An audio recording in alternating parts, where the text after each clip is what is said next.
Good evening, everyone. If you could please come in and make your way to some seats. Appreciate that. All right, first things first. To begin tonight's meeting, I'd like to ask that the Honorary Mayor of Norton, Peter J. Wiggins, lead us in the Pledge of Allegiance. Peter. I pledge allegiance to the flag of the United States of America and to the republic for which it stands, one nation, under God, indivisible, with liberty and justice for all. Thank you, Mr. Mayor. All right. Ladies and gentlemen, children of all ages, welcome back to the Fall Annual Town Meeting. I am Town Moderator Jack Conway. On my right is Interim Town Clerk Marilee Hunt. Everyone say hi, Marilee. Marilee. This is Marilee's first town meeting ever, so let's go easy on her. All right. Also on the stage, we have two representatives from our Finance Committee, and you know, with any big production like this, occasionally there's illnesses and understudies, and tonight is no exception. So this evening, playing the role of FinCom Chair Sandy Ollerhead will be Paul Schleicher Sr., and playing the role of Paul Schleicher Sr. will be Paula Daniels. Let's see. I'd also like to recognize State Representative Jay Barrows for joining us tonight. Good evening, sir.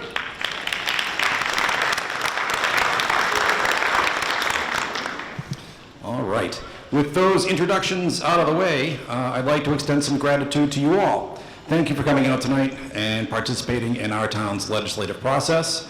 On behalf of your elected representatives and resident volunteers, thank you for caring and thank you for coming out.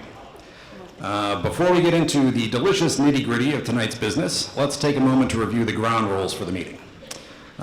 First, I ask everyone to please find a seat for this evening. Standing in the back and on the sides creates problems both from a noise level and in counting standing votes.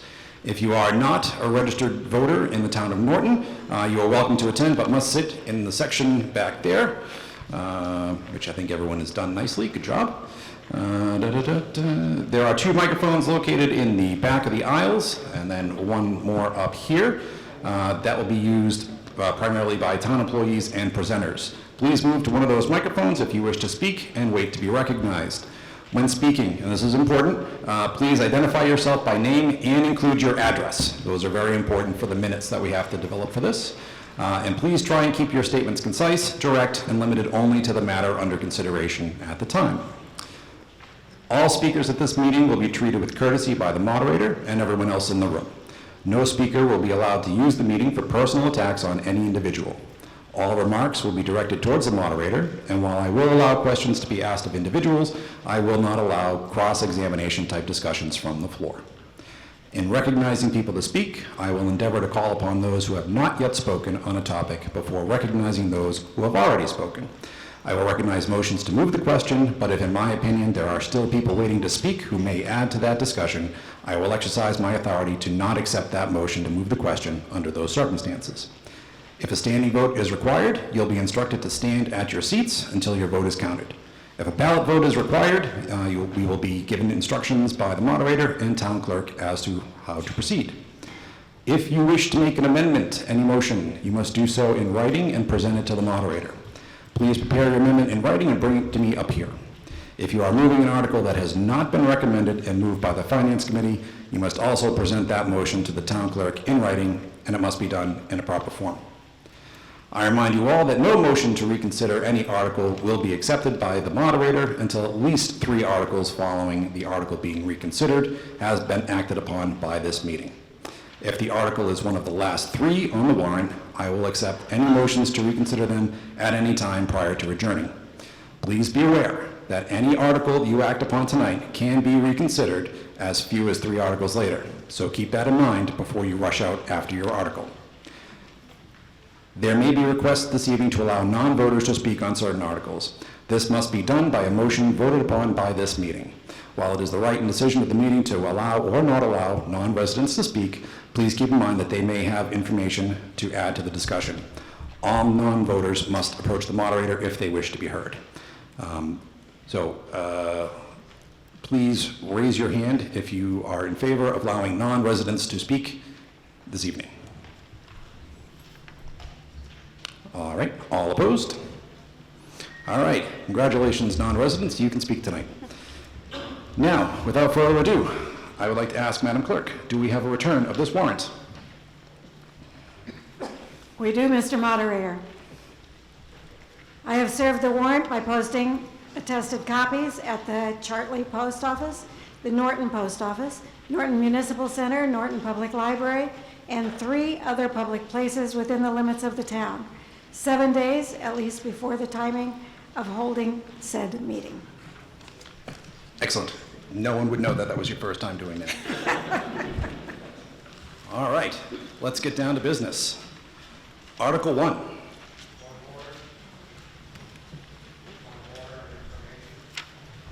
Ralph.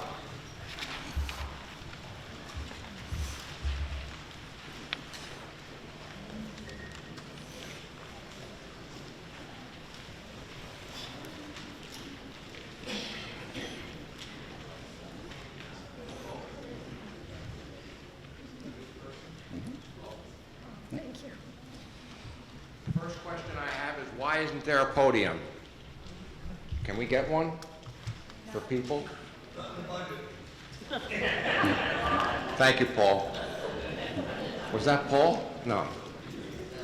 No. Wise questions or answers. Okay. I have a friendly point of information and a friendly point of order, and I'm looking for a friendly clarification of what the town moderator read in his memo and so-called guidelines.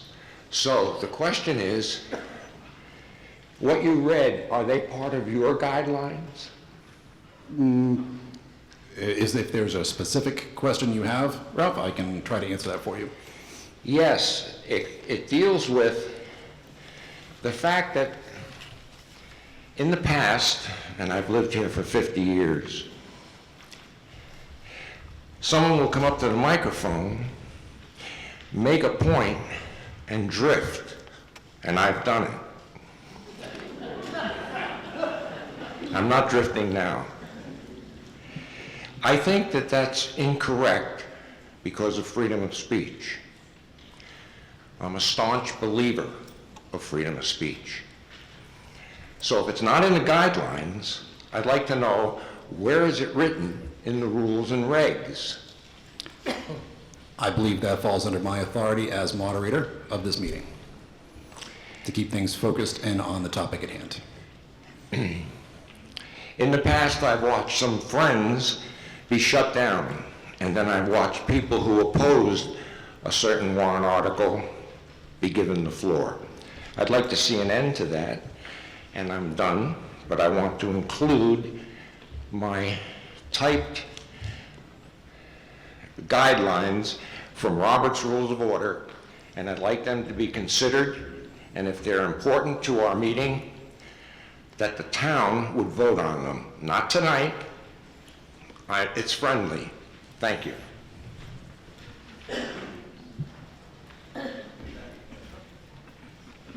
Thank you for your time.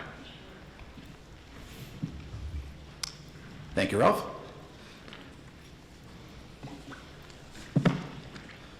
Paul, we ready? Article 1. Mr. Moderator, I move that the town vote to pay the following unpaid bills incurred in a prior fiscal year using free cash in the amount of $1,884.21 and using $579 from the existing fiscal year 25 funds in account number 061-450-570 as presented in the warrant. Second. All right, we have a motion and a second.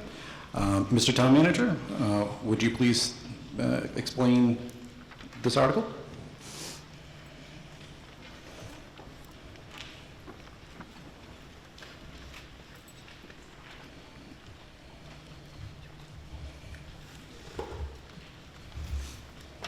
So this article covers bills that came in after June 30th or were missed somewhere along the line. And it requires a 2/3 vote because these are prior year's bills. I mean, 9/10 vote, sorry about that. So the first item is custodial fees for the town meeting. The second one is custodial fees for an election, and then 2 bills from Amazon, and then 1 from the water and sewer, and that bill will be paid from water receipts. Thank you, Mr. Town Manager.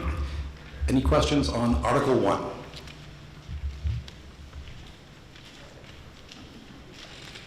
Seeing none, all those in favor of Article 1 as printed in the warrant, please raise your hand. All opposed? Article 1 passes by unanimous vote. Article 2. Mr. Moderator, I move that the town vote to transfer the amount of $163,159 from free cash to pay all outstanding separation expenses associated with the retirement of various employees from the town of Norton, and to authorize the town accountant, in consultation with the town manager, to allocate amounts to the appropriate departments. Second. We have a motion and a second. Mr. Town Manager.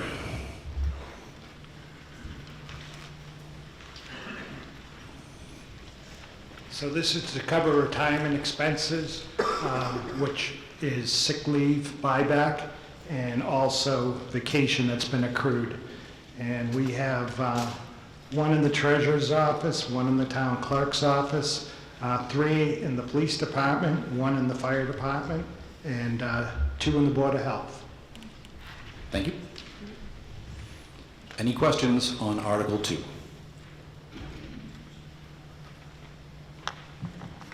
Seeing none, all those in favor of Article 2 as printed on the warrant, please raise your hand. All opposed? Article 2 passes by unanimous vote. Article 3. Mr. Moderator, I move that the town vote to amend Section 110-10, List of Jobs, and Section 110-11, Plan Details of the Town of Norton General Bylaws, all as printed in the October 21st, 2024 Annual Town Meeting warrant.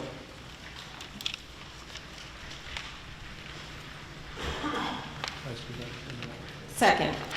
All right, we have a motion and a second. Mr. Town Manager, you're going to get your steps in tonight, Mike.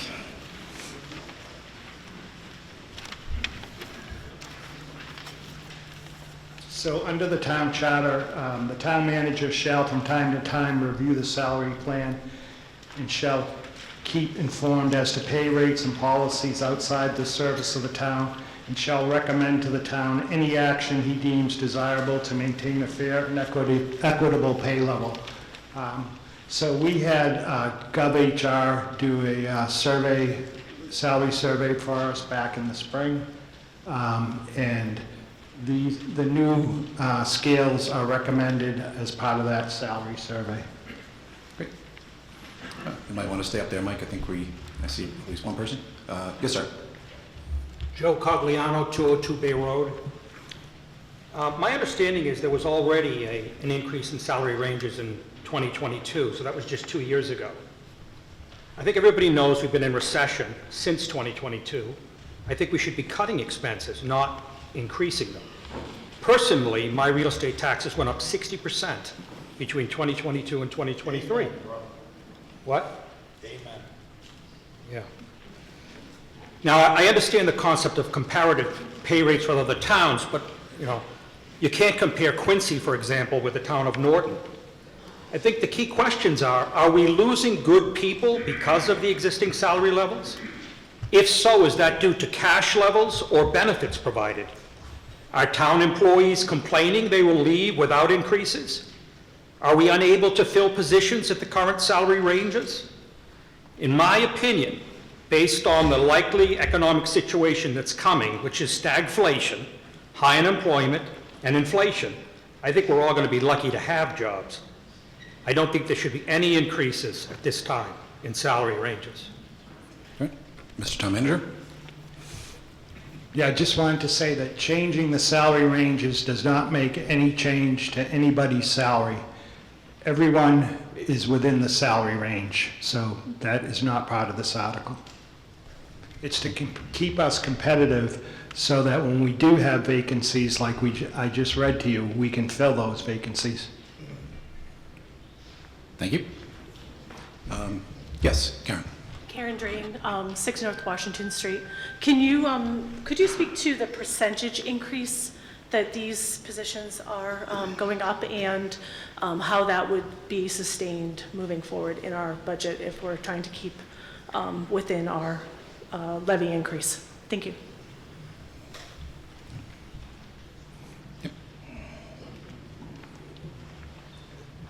So as I said earlier, there is no percentage increase. Everyone is within the range. The ranges all vary based on comparable communities, not Quincy, but communities our size and our income levels. Thank you, Mr. Town Manager. Any additional questions on Article 3? Nope.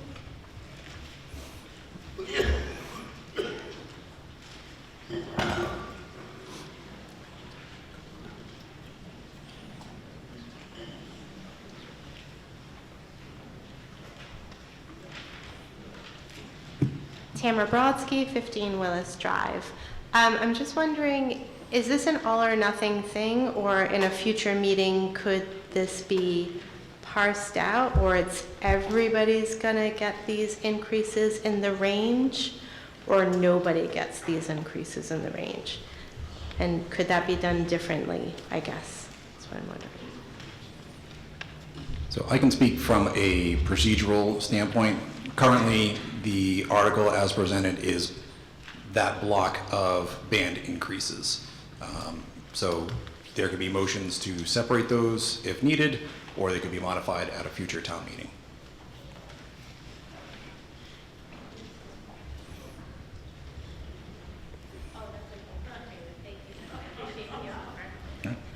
Yes, sir.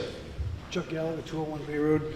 I'm not sure if I'm looking at this right, but the assistant town manager goes from currently a starting range of 75,000 to 95,000.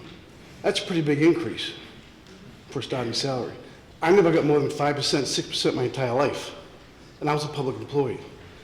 I think that's a little bit too high. I don't care what the other towns are getting. We're not the other towns, we're Norton. So it doesn't matter to me what the other towns are doing right now. That's a good salary, and I think it's too much of a jump. I don't know if anybody else in here gets 25% raises. You might not call it I just wanted to call it a raise, but it's a pay increase.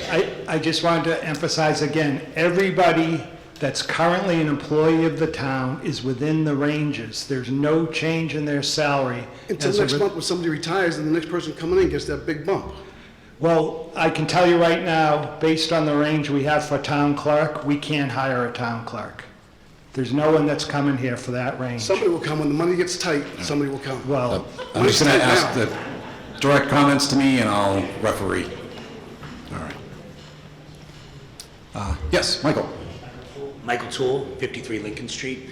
Mr. Town Manager, and this question's to Mr. Town Manager, if that's okay, Mr. Moderator. Does that mean when nobody's outside of that range now, but if you do a review, can you bring them up to that new level? So that doesn't have to come to town meeting, you can do that within your control?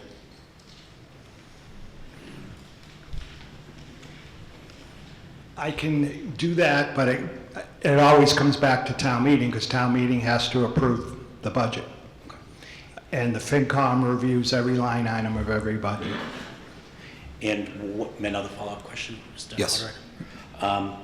The assistant to the town manager, was the survey, was that done for assistant town managers, or was that, this is obviously a unique situation in our town? I'll let you answer that. Yep. It was done for the similar positions. Some are called assistant two, some are called assistants.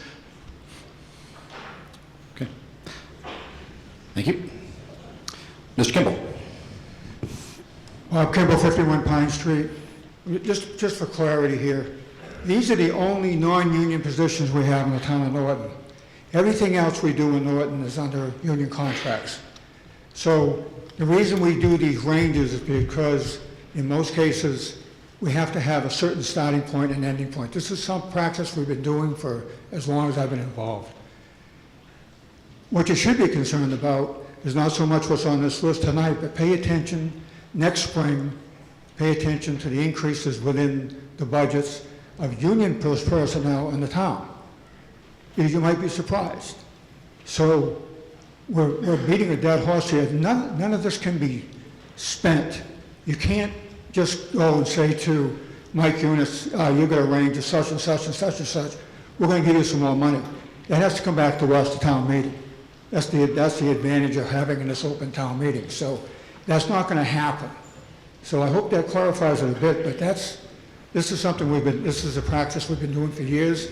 And to Mike's point, I know that we had someone who applied for the town clerk's position, and on the date they were going to start, they decided not to take the job. So we're having a tough time finding the town clerk. We're fortunate to have an alternate or a temporary town clerk to help us out here, because I'm not sure how this town meeting would run tonight if we didn't have her up there, so I thank you for that.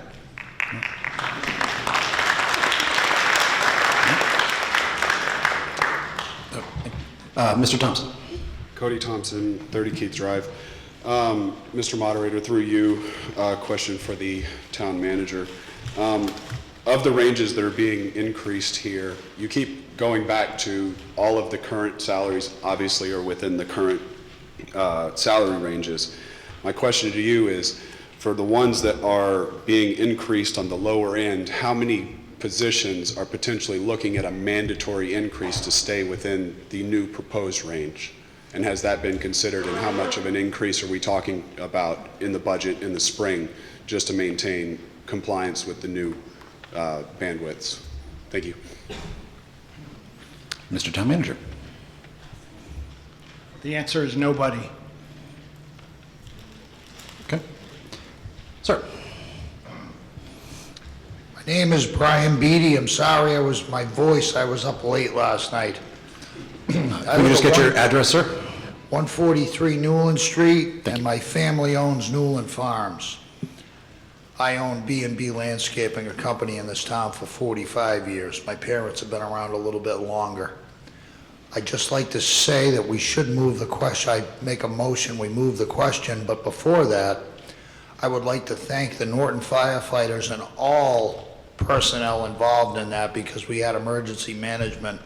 I had a small fire on my farm last night, and these guys knocked it out in a matter of an hour and 15 minutes. I had a fire 20 years ago. We weren't as prepared. That took 7 days to put out, and many of the people, especially Paul, retired Paul Schleicher, was involved in that fire.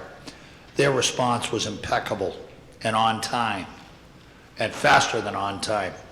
I just wanted to make a mention of that. Our new fire chief is an unbelievable human being, and he runs an awesome crew. All right. Can we move the question, please? The motion has been made to move the question. Here we go. All those in favor of Article 3 as printed, please raise your hand. Moving the question first, Mr. Oh, sorry. All those in favor to move the question, please raise your hand. All opposed? All right, motion to move the question passes by majority vote. Now, thank you for keeping me honest, Paul. All those in favor of Article 3 as written, please raise your hands. All opposed? Article 3 passes by majority vote. Article 4.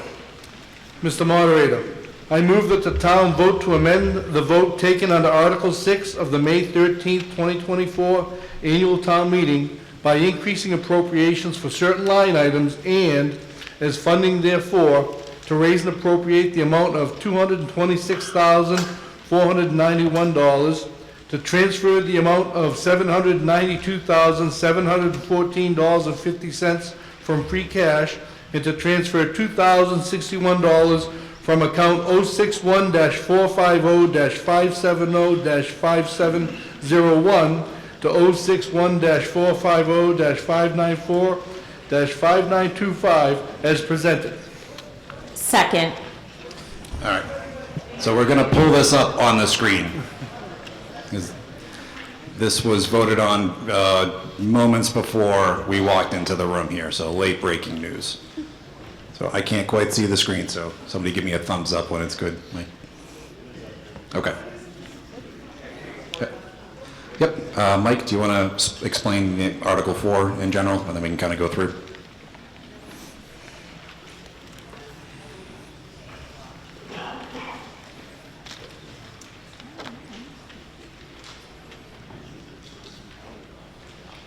So this article will appropriate $792,715 to the budgets that were voted in May. So these are the increases listed. We put a spending freeze in place back in December last year, and we had turnbacks of $1,300,000 from the budgets. And so this is a portion of the 1.3 million turnbacks we had last year. All right. I see some questions in the audience. All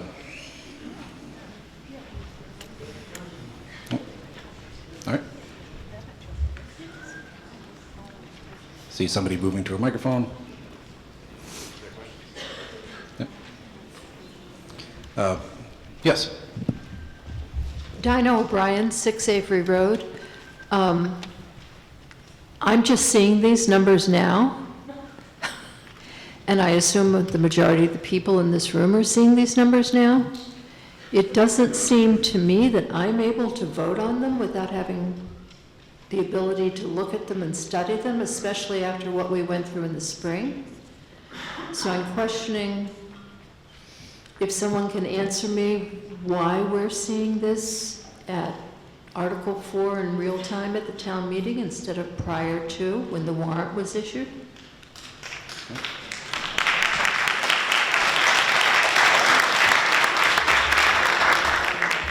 Mr. Town Manager.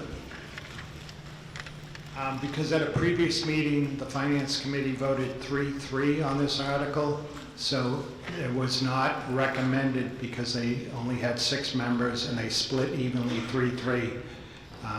So it wasn't in the warrant because they didn't recommend it. So tonight, they had more members present and they reconsidered the article and approved it tonight. Okay, thank you, Mike. Mr. Sweeney. Through you, Mark Sweeney, 14 Laurel Lane, through you, Mr. Moderator. Mr. Unit, is this any different, are these numbers any different than what was shown when we had, they're exactly the same as what was shown with the 3-3 vote a week or 2 ago? So if you were paying attention, you would have seen these numbers and they haven't changed, just the vote has changed from 3-3 to 6-4 as of an hour ago or something. Okay. Very good. Ms. Parker? Laura Parker, 4 Island Drive. The bottom line in purple says reinstate staff positions, 321,000. If I'm understanding this correctly, this is money from turnbacks, meaning this is one-time only money being available in the budget. And I seem to recall at the Springtown meeting, we made a very clear determination that we should not be using non-recurring funds to be funding staff positions permanently.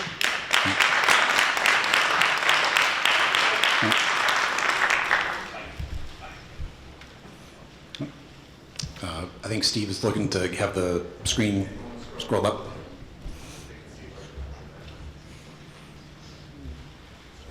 Yep.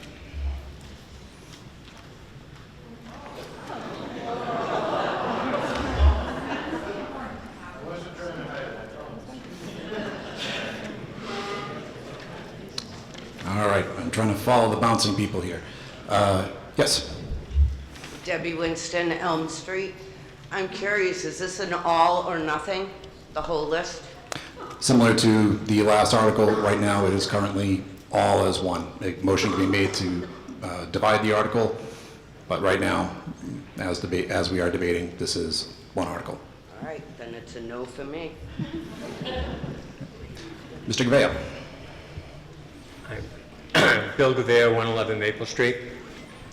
So you can see, obviously, it's all our faults because we weren't paying attention 2 weeks ago when the plan to spend $1 million or so came up. So as always, it's the people's fault that we didn't pay close attention, and we actually have lives and can't go to meetings and do all these things. But aside from that, what this does, ladies and gentlemen, is it stops the pretense that we went under this past spring.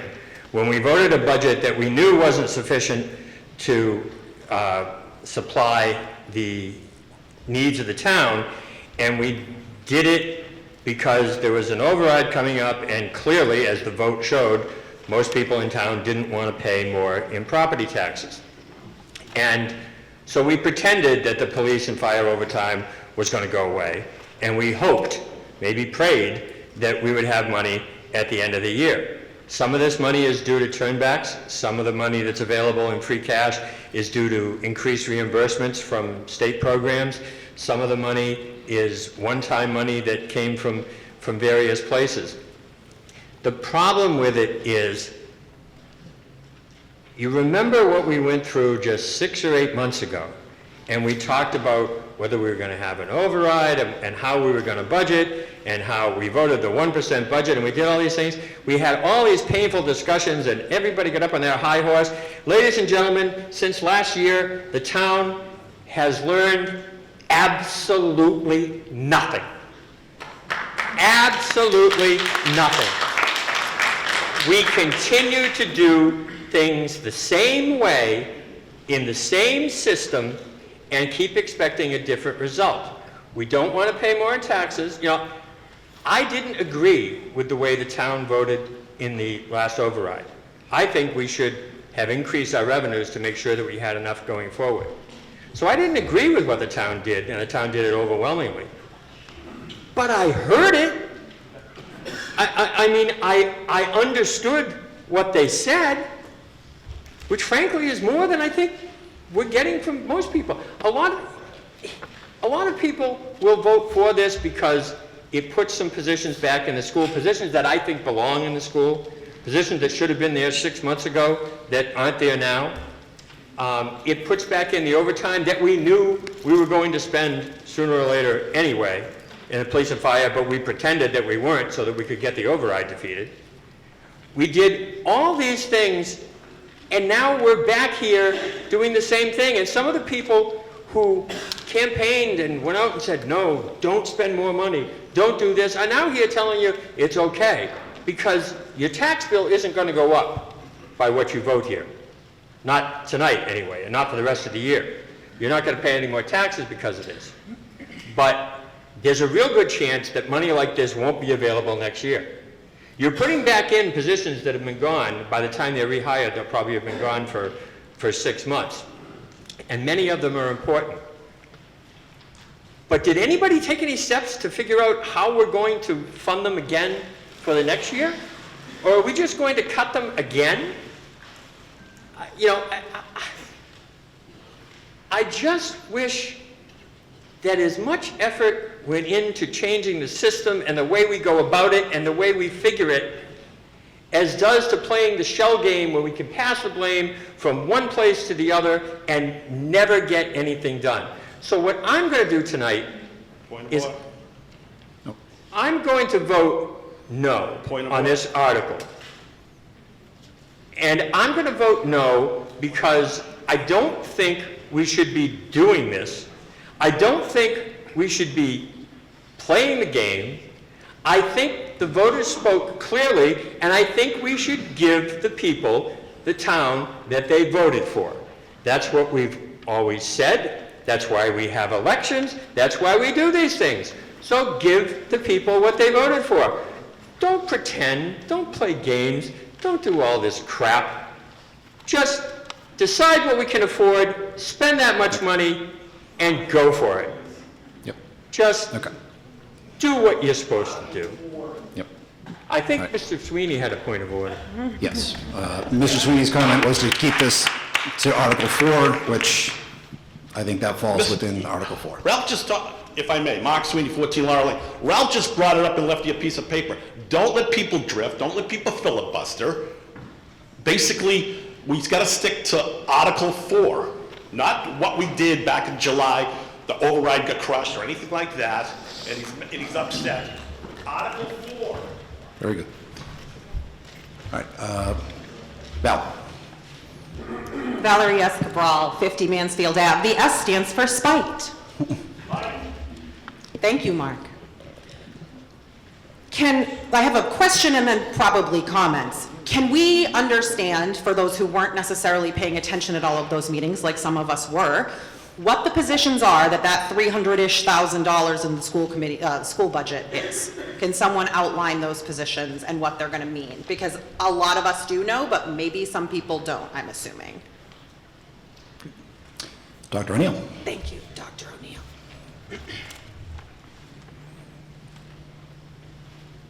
Good evening, thank you. So to clarify some of the requests that we are asking for here, one is the reinstatement of an art teacher at Norton Middle School, the reinstatement of the band teacher at Norton Middle School, the reinstatement of 2 interventionists, one for reading and one for math. These positions support students that are struggling in the classroom and provide an extra level of academic support. We are also looking at permanent building subs. Right now, we have a very difficult time getting substitute teachers on a daily basis. The last few years, we've had 1 permanent fixture in each of our 5 schools. That person works 180 days at the sub rate and is our first available call when we have someone that is out. As of right now, it's very, very difficult to find people to sub. Jury duty is mandated. We might want to think about substitute teaching as our next political endeavor as a society. And then finally, looking at some teacher leadership positions. These people work with the building principals. They work with the administrators to make sure teaching and learning is happening in the way that it needs to within our classrooms. They look at student data. They act as a communication tool between parents and families. And those are the positions. Thank you. If you can, there's a few people there, like maybe one follow-up question. I don't have a follow-up question. I have follow-up words, so I'll get back in line. Very good, thank you. Mr. Kimball. Yeah, I don't want everyone here to think, in fact, a lot of us have been coming to these town meetings for many, many years. This is not something new, folks. This is something we've been doing for many, many years. What happens, just to briefly explain it, in the springtime, when we have a town meeting, that budget has to be balanced.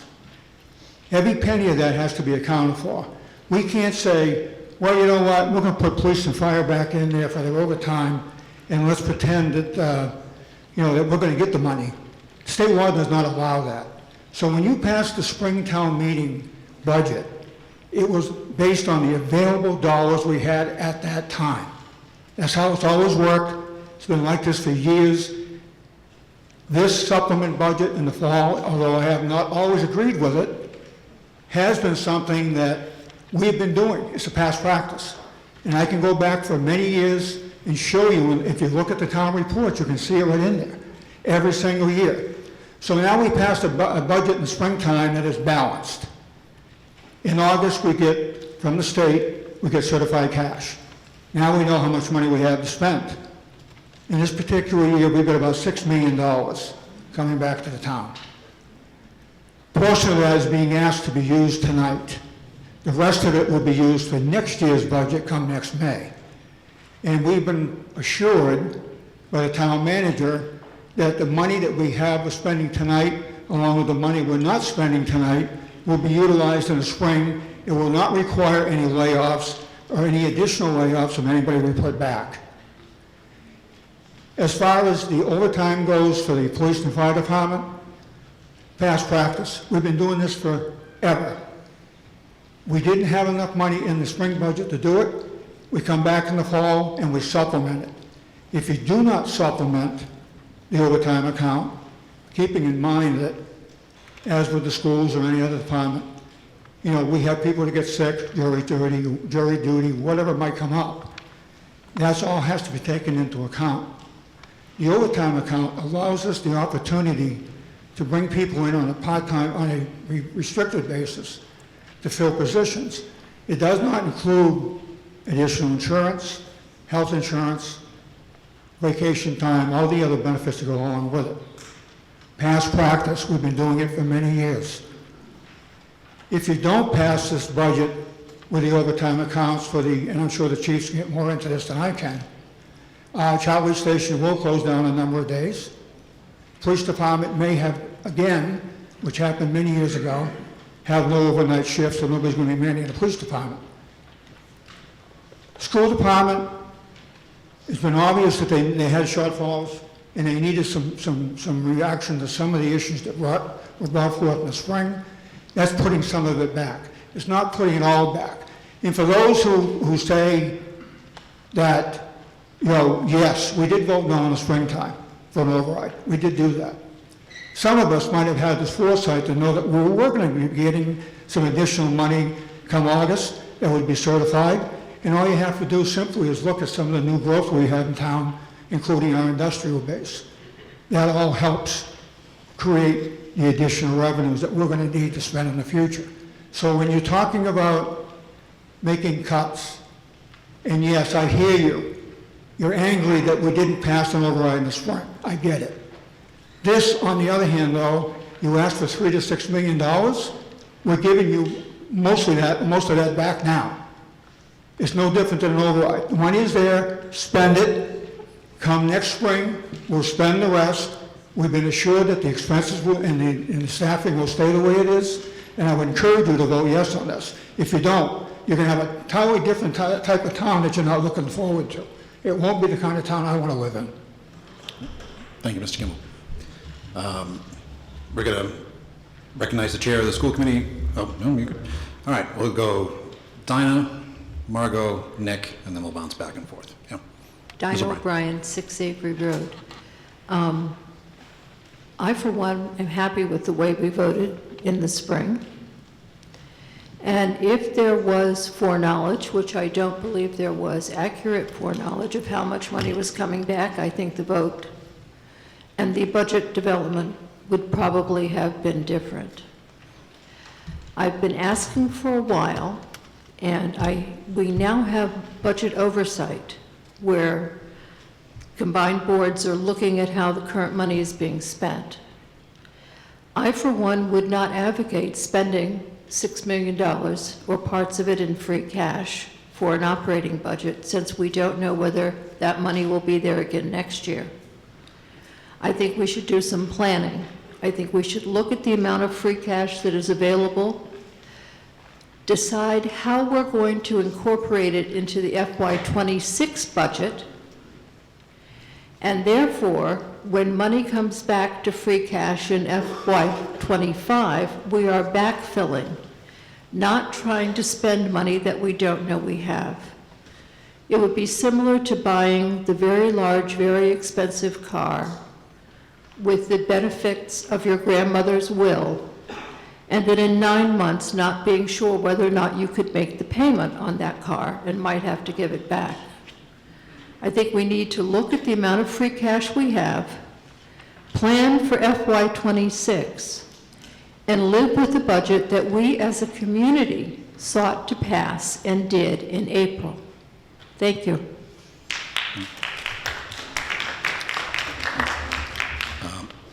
Margot? Margot Holcomb, 6 Pratt Drive.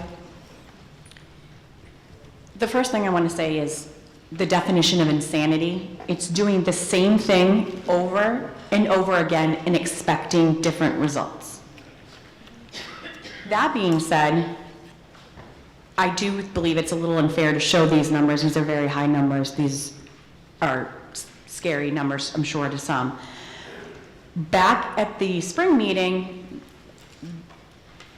I believe a member of the select board said that they were going to work on a plan, or the select board was going to work on the plan, on how we, if the override didn't pass, how we were going to handle that. So I'm wondering, between the spring and this town meeting, is there a plan in place moving forward? Because to say yes to what's in front of us, we're going to be right back here next year doing the same thing. We keep doing this year over year. Those of you that are in this room and have been coming to all these meetings, this is what we do. We have to stop this, and we have to figure out a better way to do it. So my question is, what's the plan for moving forward? Because this isn't it. Mr. Town Manager, do you want to tackle that?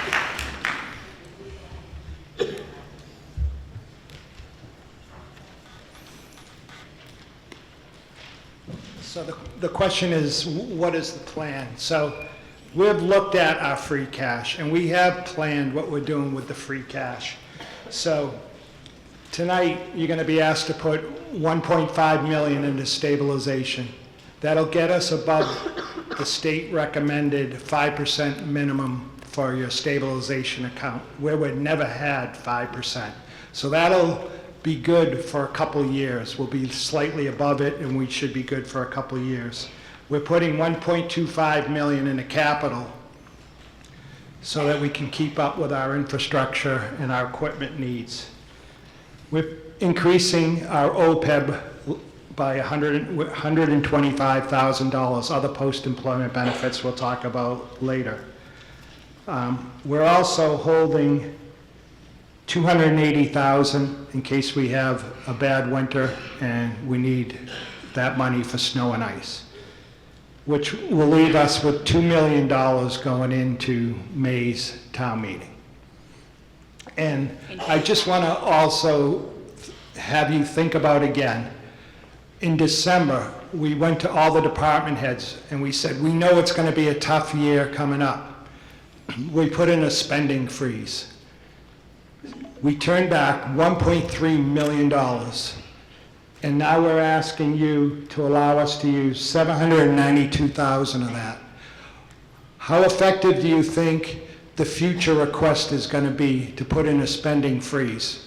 If the departments know that you're not going to let them use any of that money that they turned back and sacrificed for last year. My rebuttal would be, I don't know about the rest of you, but I'm concerned with the should be good, because you're noting that further into this town, further into the meeting tonight, we're going to vote on this, but what if we don't vote on it and your plan that you have in front of you fail, it doesn't get approved? You said you wanted a plan. All I can do is explain the plan. If you don't go along with the plan, then I guess we're, like you said, right back in the same boat again.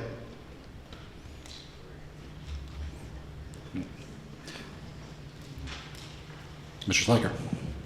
Nick Schleicher, 40 North Worcester Street, and also the Norton School Committee Chair. Just a few points of clarification. The school committee looked at these positions for the biggest bang for our buck.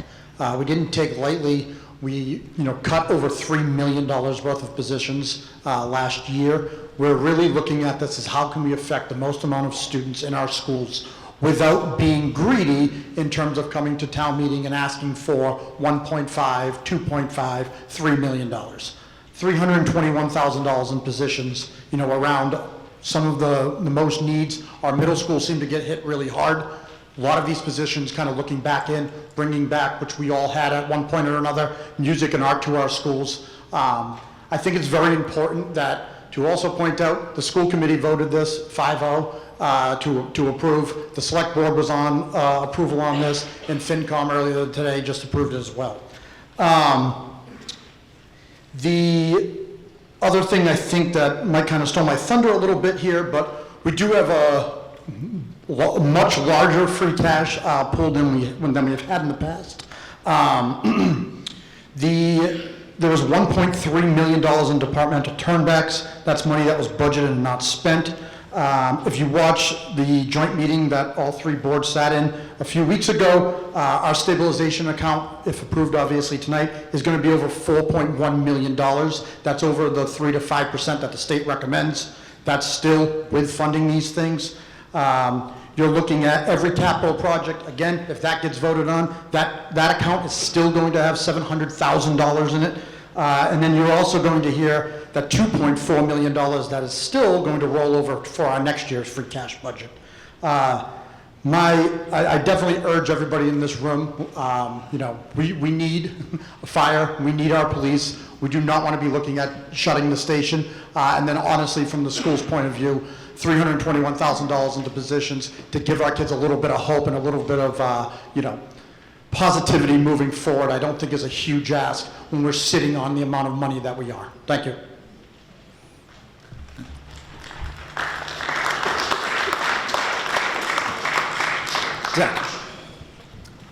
Zach Tillis, 3 Richmond Drive, also a volunteer on the Finance Committee. Mr. Moderator, I don't think there's anybody in this room that knew we would have $6.5 million coming into this meeting at the fall town meeting. So we came into more money than we expected, and we're looking at to spend about 15%, a little less than 15%, to supplement some budgets, to keep your fire stations open, to restore some positions in the schools, to keep your resource officers in the schools, and to supplement some of these other departments for small amounts of money. I don't think it's an unreasonable ask. In the argument that people say, that I've heard here tonight, well, don't use one-time funds for recurring expenses. Well, if we don't spend this money, what exactly happens to it? It sits in the account for 6 months, and miraculously, come April, it sees the second coming of Christ, and it's okay to use those same one-time funds to put them in your budget for recurring expenses. If that's not the definition of insanity, I don't know what it is. I would recommend everybody support this and keep our first responders and our schools funded. Thank you.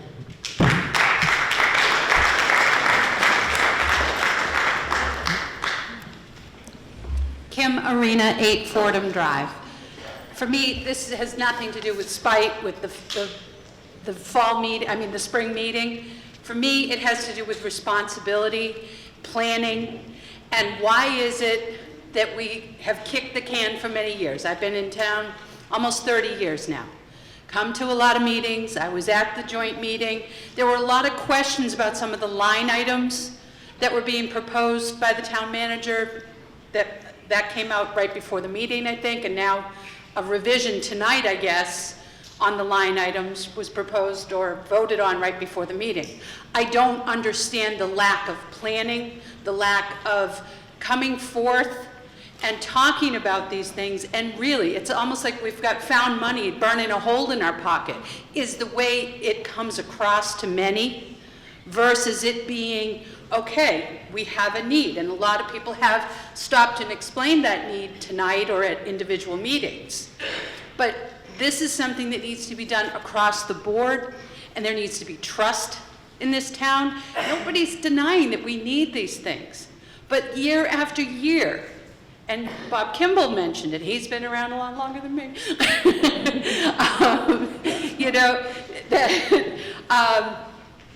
As far as we just keep following this same pattern. And my question is, where and when do we stop that pattern, and how do we stop that pattern? Does anybody have any proposals? Because again, to me, it just seems like we're rushing into spending. Some of these things, obviously, they're needed. Hopefully that's just somebody's phone. And yet, the planning, the fact, like I said, it's like, whoops, we found all this money, let's just spend here, let's get this back, I'll take one of those, 2 of these, versus let's talk about what does this mean for us going forward, as well as right now, tonight. Thank you. Mark. Mark Sweeney again, 14 Laurel Lane. This isn't kicking the can down the road. We do this, as Bob said, Bob Kimball, we do this every year. Every year we come back and give departments supplemental budgets. It may be a tough topic tonight because of the override lost, but we do this every year when there are 50 people here and not 200. We do the same thing every year. And again, if we vote no on this and we don't give the funding to the school department, which is hundreds of thousands, they lose. Police and fire department, or the police department. You want to go back to the early 90s when we had the station closed at night? That's a possibility. And do we want to go back and close Charlie after it's been open for the last 5 or 6 years, 24/7? Do you want to go backwards? No. It's a simple vote that we've done every fall, giving people their supplemental budgets. This isn't new. This isn't considered kicking the can down the road. We do this every year. Thank you. Mr. Silver. Keith Silver, 120 Plain Street. Mr. Moderator, I'd like to move the question. Okay. We have a motion and a second to move the question, which is a non-debatable motion. So all those in favor of moving the question, please raise your hand. All opposed? Question has been moved. So now we move to the vote for this question. All those in favor of Article 4 as presented in the warrant, please raise your hand. All opposed? Article 4 passes by majority vote.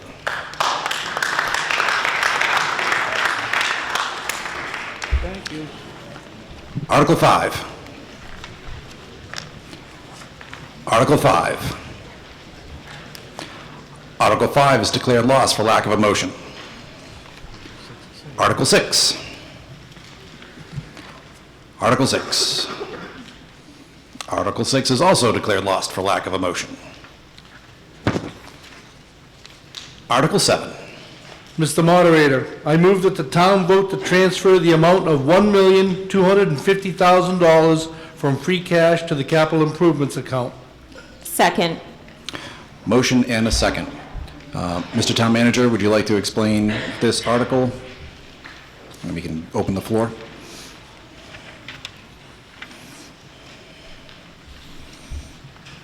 This article is to fund the capital plan, and the next article will be to ask you to appropriate funds for the capital plan. Thank you. Any questions on Article 7?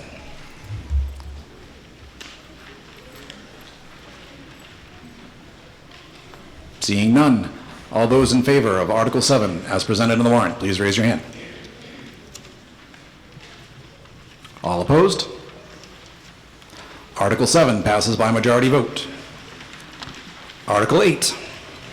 Mr. Moderator, I move that the town vote to transfer the amount of $987,011 from the capital improvements account, $20,000 from the water retained earnings, and $1,424,800 from the ambulance reserve fund for a total of $2,431,811 to purchase or lease with an option to purchase for periods of time up to or in excess of 3 years, new and/or replacement capital items for the various town departments, including equipping any vehicles and all other incidental and related expenses, all as printed in the Finance Committee recommendations for Article 8 of the October 21st, 2024 Annual Town Meeting warrant. Second. Motion and a second. Do we have the whole table on there? Thank you, Chris. All right. I will invite Mike or anyone else to go through this list before opening up to any questions. All right, we'll flip it around this time. So if anyone has questions on any of the items listed in Article 8. All right, Mr. Kimball. Mr. Moderator, I do have one question. What is this athletic multi-purpose bus? Someone tell us what that's all about? Dr. O'Neill.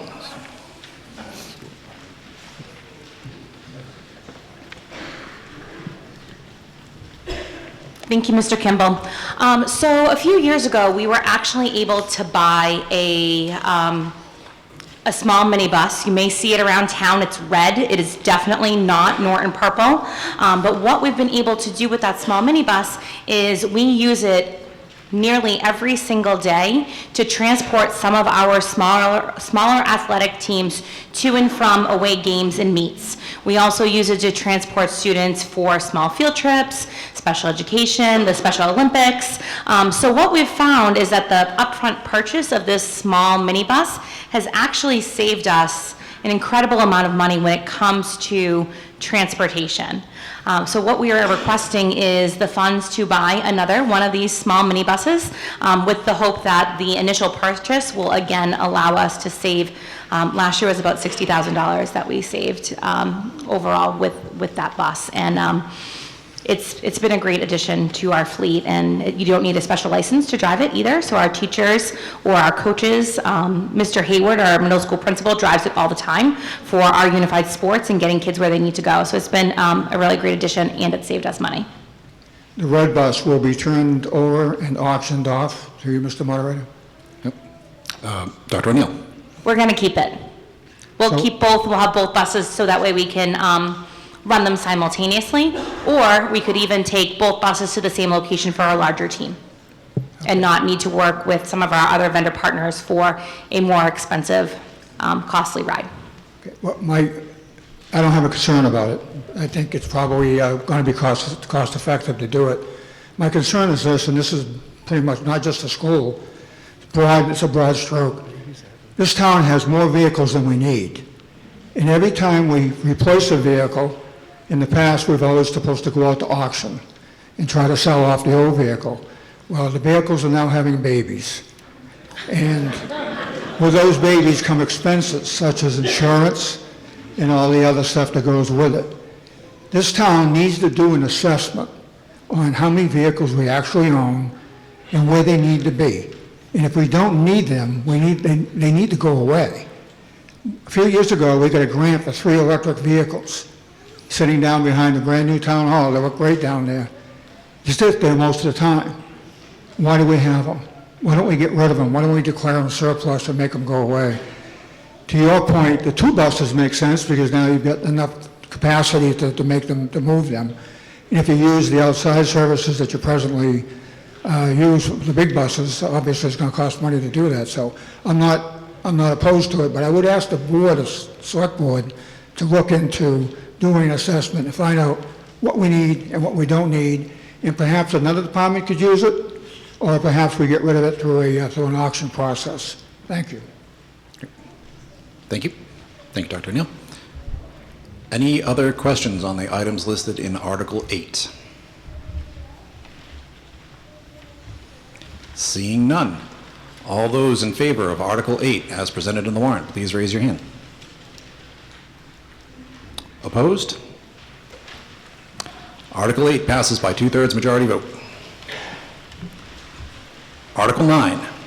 Mr. Moderator, I move that the town vote to transfer the amount of $50,000 from free cash for the purpose of engineering, planning, design, permitting, and construction of drainage improvements to the town infrastructure and for related legal, administrative, and all other pertinent expenses associated with the project.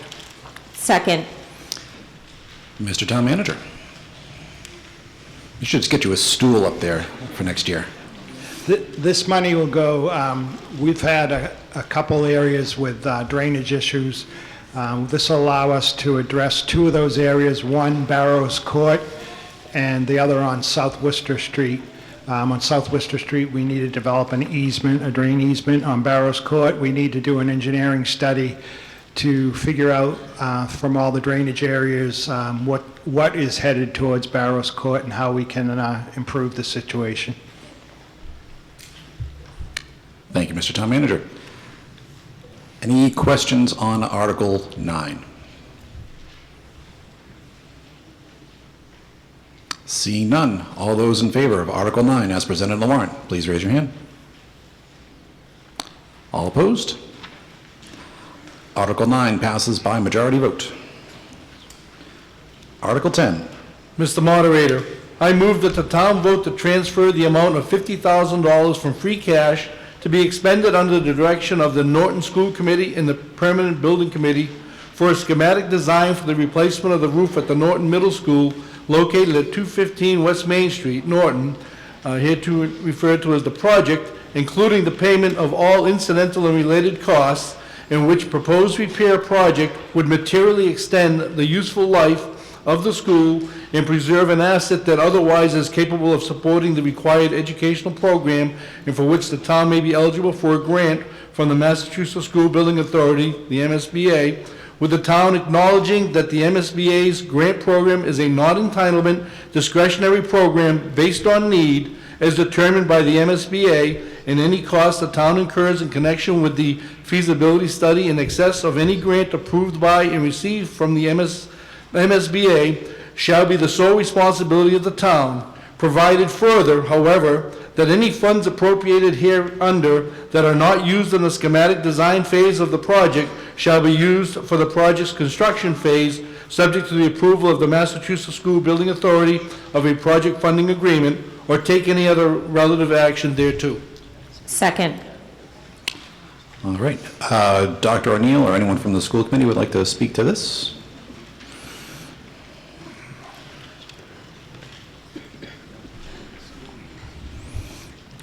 Good evening. It's hard for some of us to believe, for those of us who have been around for a while, but the Norton Middle School is now over 25 years old. It was opened in 1998, and for those of you who are familiar with the project, you may know that we've had a problem with the Norton Middle School roof almost since the very day it opened. We have had huge issues of leaking over the years. The style and the design of the building itself is absolutely beautiful, but there are a lot of sections of the roof that are very flat. There are a lot of nooks and crannies where water gets stuck and then therefore creates an issue inside the Norton Middle School. Over the last 25 plus years, the town has approved some fixes here and there. We also ended up needing to rip out a lot of the rugs because of moisture at one time or another. So what we have done is that we have submitted an application through the Massachusetts School Building Authority for a roof replacement. This is the very first year that we have been eligible because the roof needs to be at least 25 years old. We have made it through the first stepping stone for the approval process. The MSBA came out, Mr. Lazat and myself, we walked the roof with them, we showed them what the current status is, we showed them areas of the school where we've had some leaks, and they're still, fairly active. And what will happen is, at the end of this month, typically, probably either the 30th or the 31st, we will know if we have been accepted into the MSBA project. Unfortunately, due to the timing of our town meeting, I can't tell you that we have yes been accepted or no we have not, because we will know probably by the end of next week. However, it is important for the community to know that the current reimbursement rate for MSBA projects is between 50 and 55%. So if we are accepted into the program, we will get at least 50 to 55% of the cost back through this program. Thank you, Dr. O'Neill. Any questions on Article 10? Bob. Sorry, Mr. Moderator, I don't want to be a pain here, but to my recollection, this will be the third roof, the original. Second one we repaired a few years ago. It might have been sections of it. I don't remember. I'm having a senior moment here, but sections of it had to be repaired. I thought maybe all of it, but I don't recall. The large majority of the roof itself is original to the building. Over the years, we have done patches and some small replacements. When you look at the building, as anyone who can drive by can see, there's so many different levels and sections of the building itself. The large majority is still original. One of the biggest problems that we've had is at one time there was an issue with snow and ice falling from those front sections of the roof because of the slope, and it was actually dangerous for students and families that were either coming or going and leaving the school. So again, many, many moons ago, before I sat in this seat, there were some clamps, I guess for lack of a better word, I apologize, that were drilled into certain sections of the roof to help with that snow and ice removal, so things did not kind of back up there. And unfortunately, at that time, that actually voided the warranty. And so, 25 years on the roof is pretty good for us these days. I think as homeowners, we, are kind of looking at that, down that road at the same time. But the large majority is still original, Mr. Kimball. Mr. Moderator? Yes. I would add to that, I'm a member of the Permanent Building Committee, so we'll have to look at this ourselves. And whoever the engineer is doing the work on it, they have to address the areas that we have grave concerns over, especially in that area by the front doors. That seems to be the biggest problem you have. And I hope that when they do the project, that they take some extra time and look at that. And it may cost a few more dollars this time, but at least we get it done right. And so the MSB process is extremely comprehensive. They will match us with an architect and an OPM to help guide us through that process. But again, until we have official word that we've been accepted into the program, we haven't started that process yet. Thank you. All right. Ralph. Ralph Stefanelli, 12 James Street. This is a no-brainer. You give me $1, I give you $1, and you give me back 55 cents of that dollar. Please raise your right hand if you want that.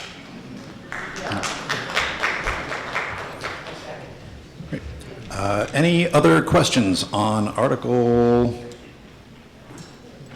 10? Article 10. Seeing none. All those in favor of Article 10 as presented? All opposed? Article 10 passes by unanimous vote. Article 11.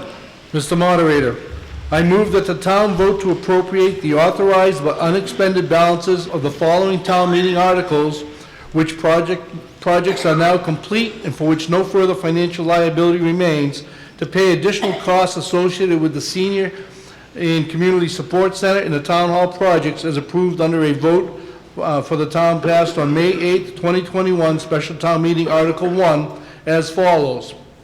Article 12 of the annual town meeting of May of 2016, the Senior Center parking lot, $34,800.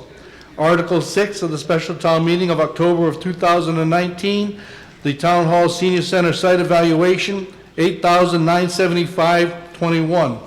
Article 6 of the special town meeting of October of 2019, the Town Hall Senior Center conceptual layout, $70,000 for a total of $113,775.21.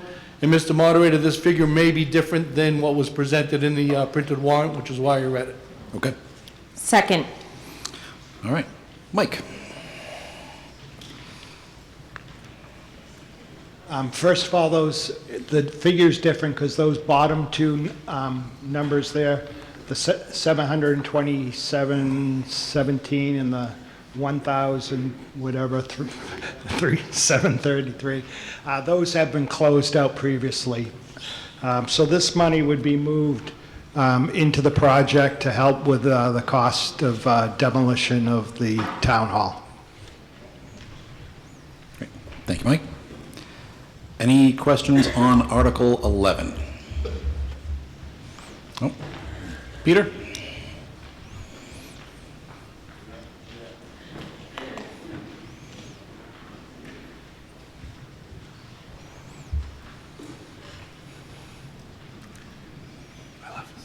Peter Wiggins, your Honorary Mayor Norton, 157 Mansfield Avenue. And I agree with Mike Union said, this old town hall, which was originally at gymnasium at the House of Pines Gymnasium back in 1910. It was the town hall back in 1977, and the old town hall was dilapidated, and it is worn out, and it's shown its age, and it's time now to replace the 1977 town hall because we love our new town hall. Thank you. Thank you, Peter. All right. Any other questions, comments on Article 11? Seeing none, all in favor of Article 11 as presented on the warrant, please raise your hand. All opposed? Article 11 passes by majority vote. Article 12. Mr. Moderator, I move that the town vote to authorize the expenditure of the remaining balance of the collective amount of $40 million $40,762,000 approved under a vote the town passed at the May 8th, 2021 special town meeting, Article 1, for the Town Hall, Town Senior and Community Sports Center, and the Community Athletic Complex projects to be used for all of the purposes set forth in said article. Second. Mike?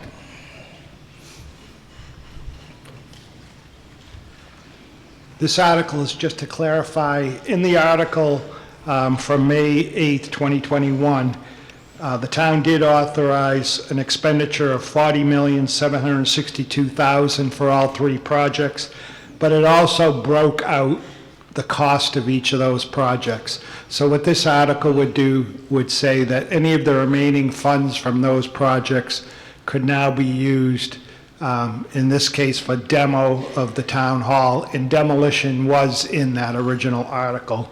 And right now, in the senior center project, it's estimated that there'll be $739,600 remaining. The town hall project, $823,960. And from the ball field project, $74,000. And all those funds would go to help defray the cost of the demolition. When we were getting ready to go out to bid, the estimators looked at the cost that they thought the project would be at, and they pulled the demo of the town hall out of the project. They left the demo of the food pantry in, but they had pulled out the demo of the town hall. Now we've gone back to the contractor to have them give us a price for the demo of the town hall, and this money would go towards helping defray that cost. Thank you, Mike. Open it up to any questions on Article 12. Oh, see one? Kim? Kim Arena, 8 Fordham Drive.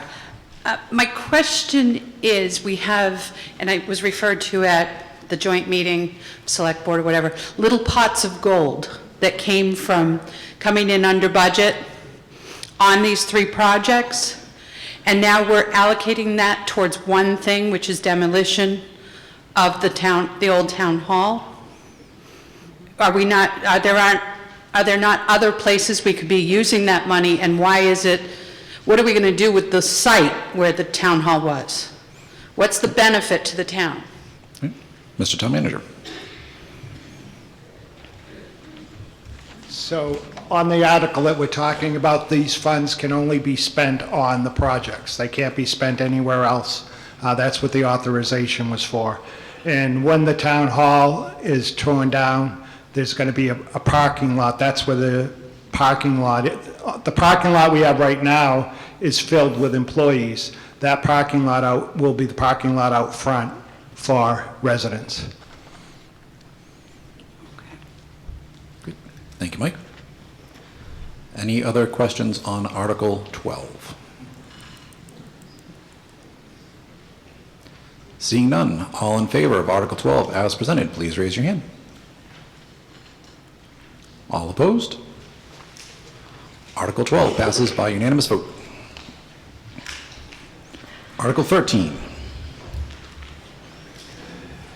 Article 13. Article...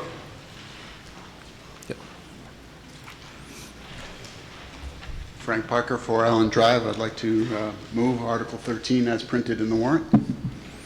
Okay. We have a motion to move Article 13. Is there a second?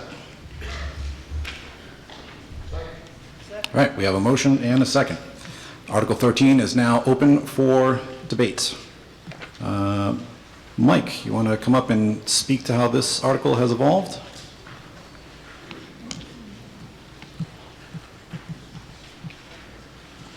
I could speak a little bit to this.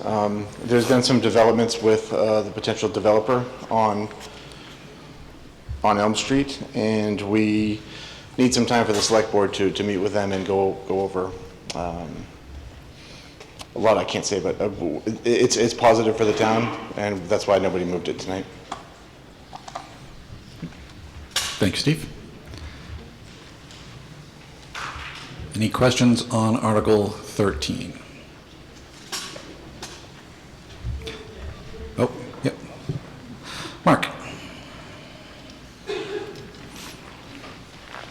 Mark Sweeney, 14 Laurel Lane. Now that it's been moved, how should we vote?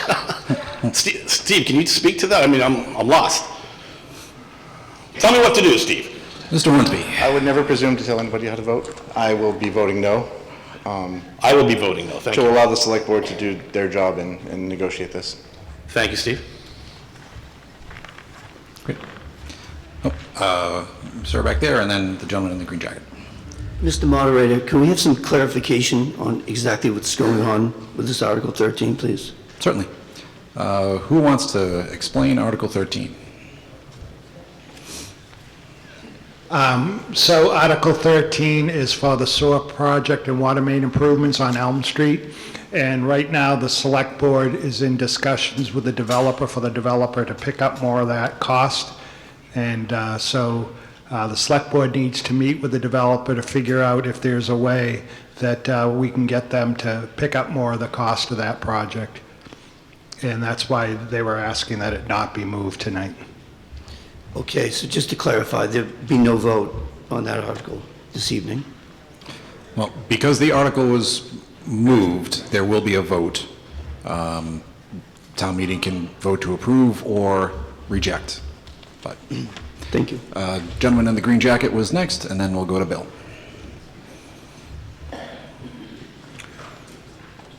Julian Kadish, 72 Reservoir Street. Some of you may know me as a member of the Conservation Commission for many years.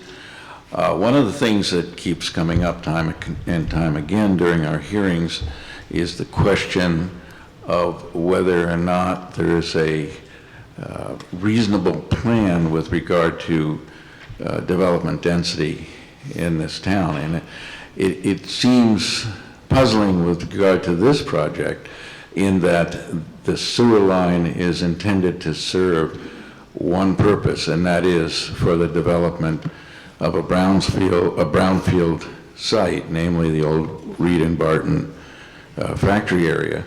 And I personally recommend voting no, because along with the select board, this does not seem to be a finalized plan at this point. Thank you, sir. Bill, and then we'll go back to Karen, and then Steve. Mr. Moderator, Bill Gavere, 111 Maple Street.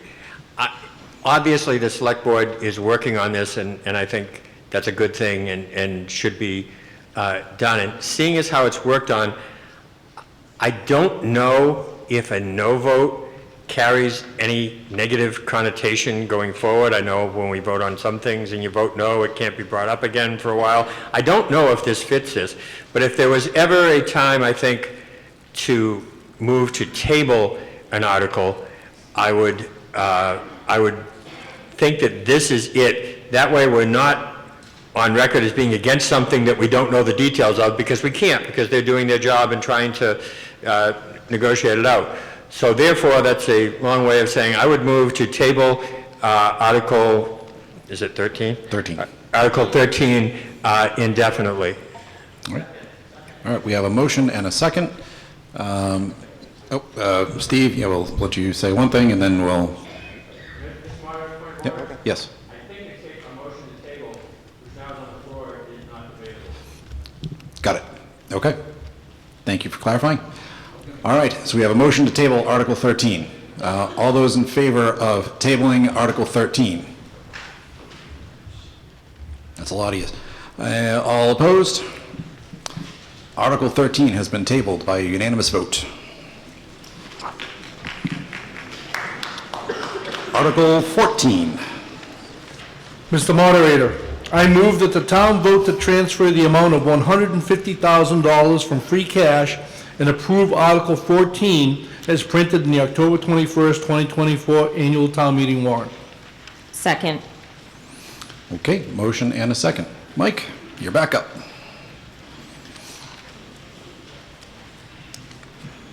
So this money goes towards maintaining and cleaning up the reservoir, Chartley Pond, and Winnicunnet. And in the past, we've been borrowing, but where we had this money available this year, it gives us a chance, rather than pay interest on the money, we can now put $150,000 towards this project. Yearly, it's costing us about $94,000 for the treatment and $20,000 for engineering reports and studies on it. And this will give us 3 more years without having to come back looking for money. Great. Thank you, Mike. Any questions on Article 14?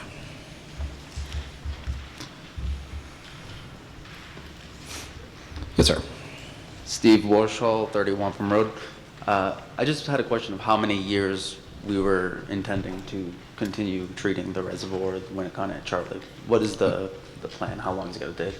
Right. Mike, how many years is this plan for? I don't know when we'll be able to end the cleanup. Someone more versed in that matter, the conservation matters, would talk on that.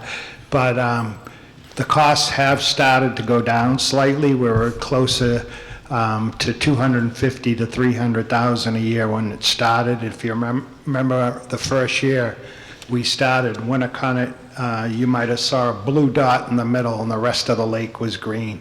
And a few years after that, the state dive team was at the Winnicott doing practice, and they couldn't believe how clear the water was. So we do have to keep up with it. You know, there's a lot of invasive plants that come back, and as we go along, hopefully the cost keeps coming down.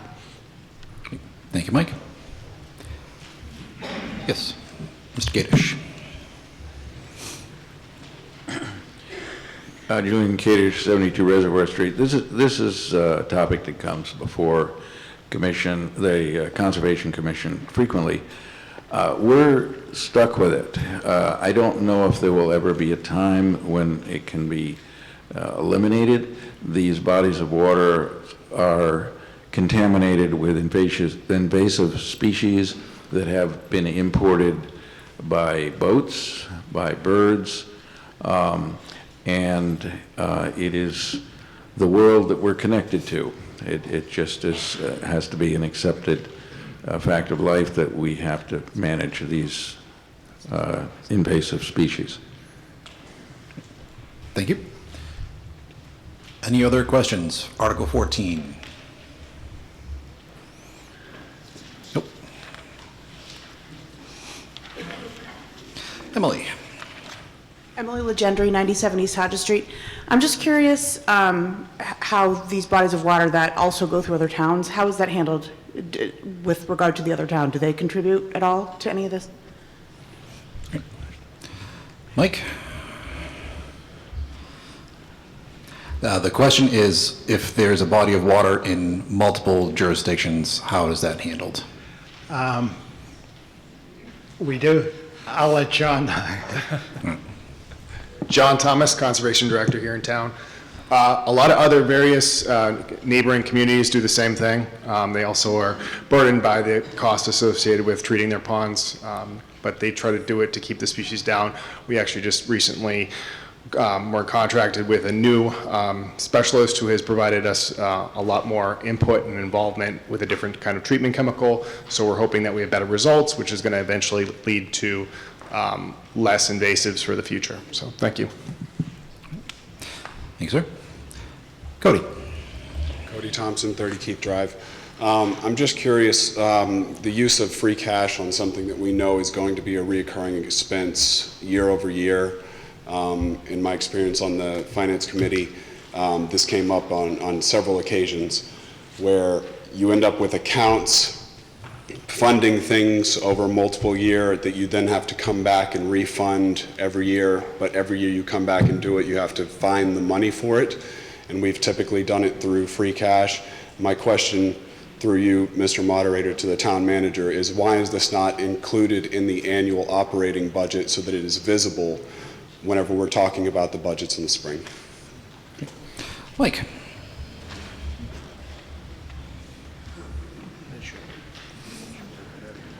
This has always been handled by the water bodies. They don't have, the Water Bodies Committee, they don't have a budget.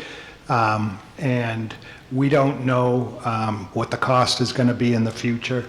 And it's not people that we're using this money on, it's a project. And if money becomes tight in the future, unfortunately, we wouldn't be able to continue with the program. Hopefully that doesn't happen, but it's not something that if we don't have the funds and we can't fund it, that we lay people off. Thank you. Any other questions? Article 14. Seeing none, all in favor of Article 14 as presented in the warrant? All opposed? Article 14 passes by majority vote.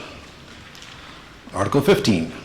Mr. Moderator, I move that the town vote to authorize the Select Board to grant an easement on the town-owned parcel of land located on West Main Street, shown as Assessor's Map 22, Lot 85, and described in a deed recorded with the Bristol County Registry of Deeds in Book 8034, page 276, on such terms and conditions as the Select Board may deem appropriate, to authorize the Select Board to submit a petition with the General Court for a special act, if applicable, authorizing said conveyance under Article 97 of the amendments to the Massachusetts Constitution, and further, to take any and all actions and execute any and all documents and agreements as are necessary or appropriate to effectuate the purposes of this article, which is printed in the warrant as presented by a petition.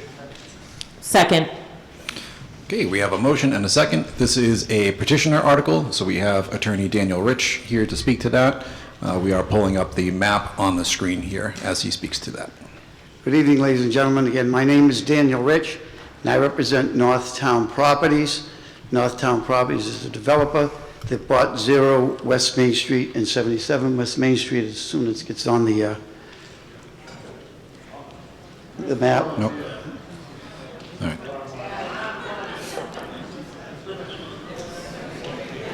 Thank you. There we go.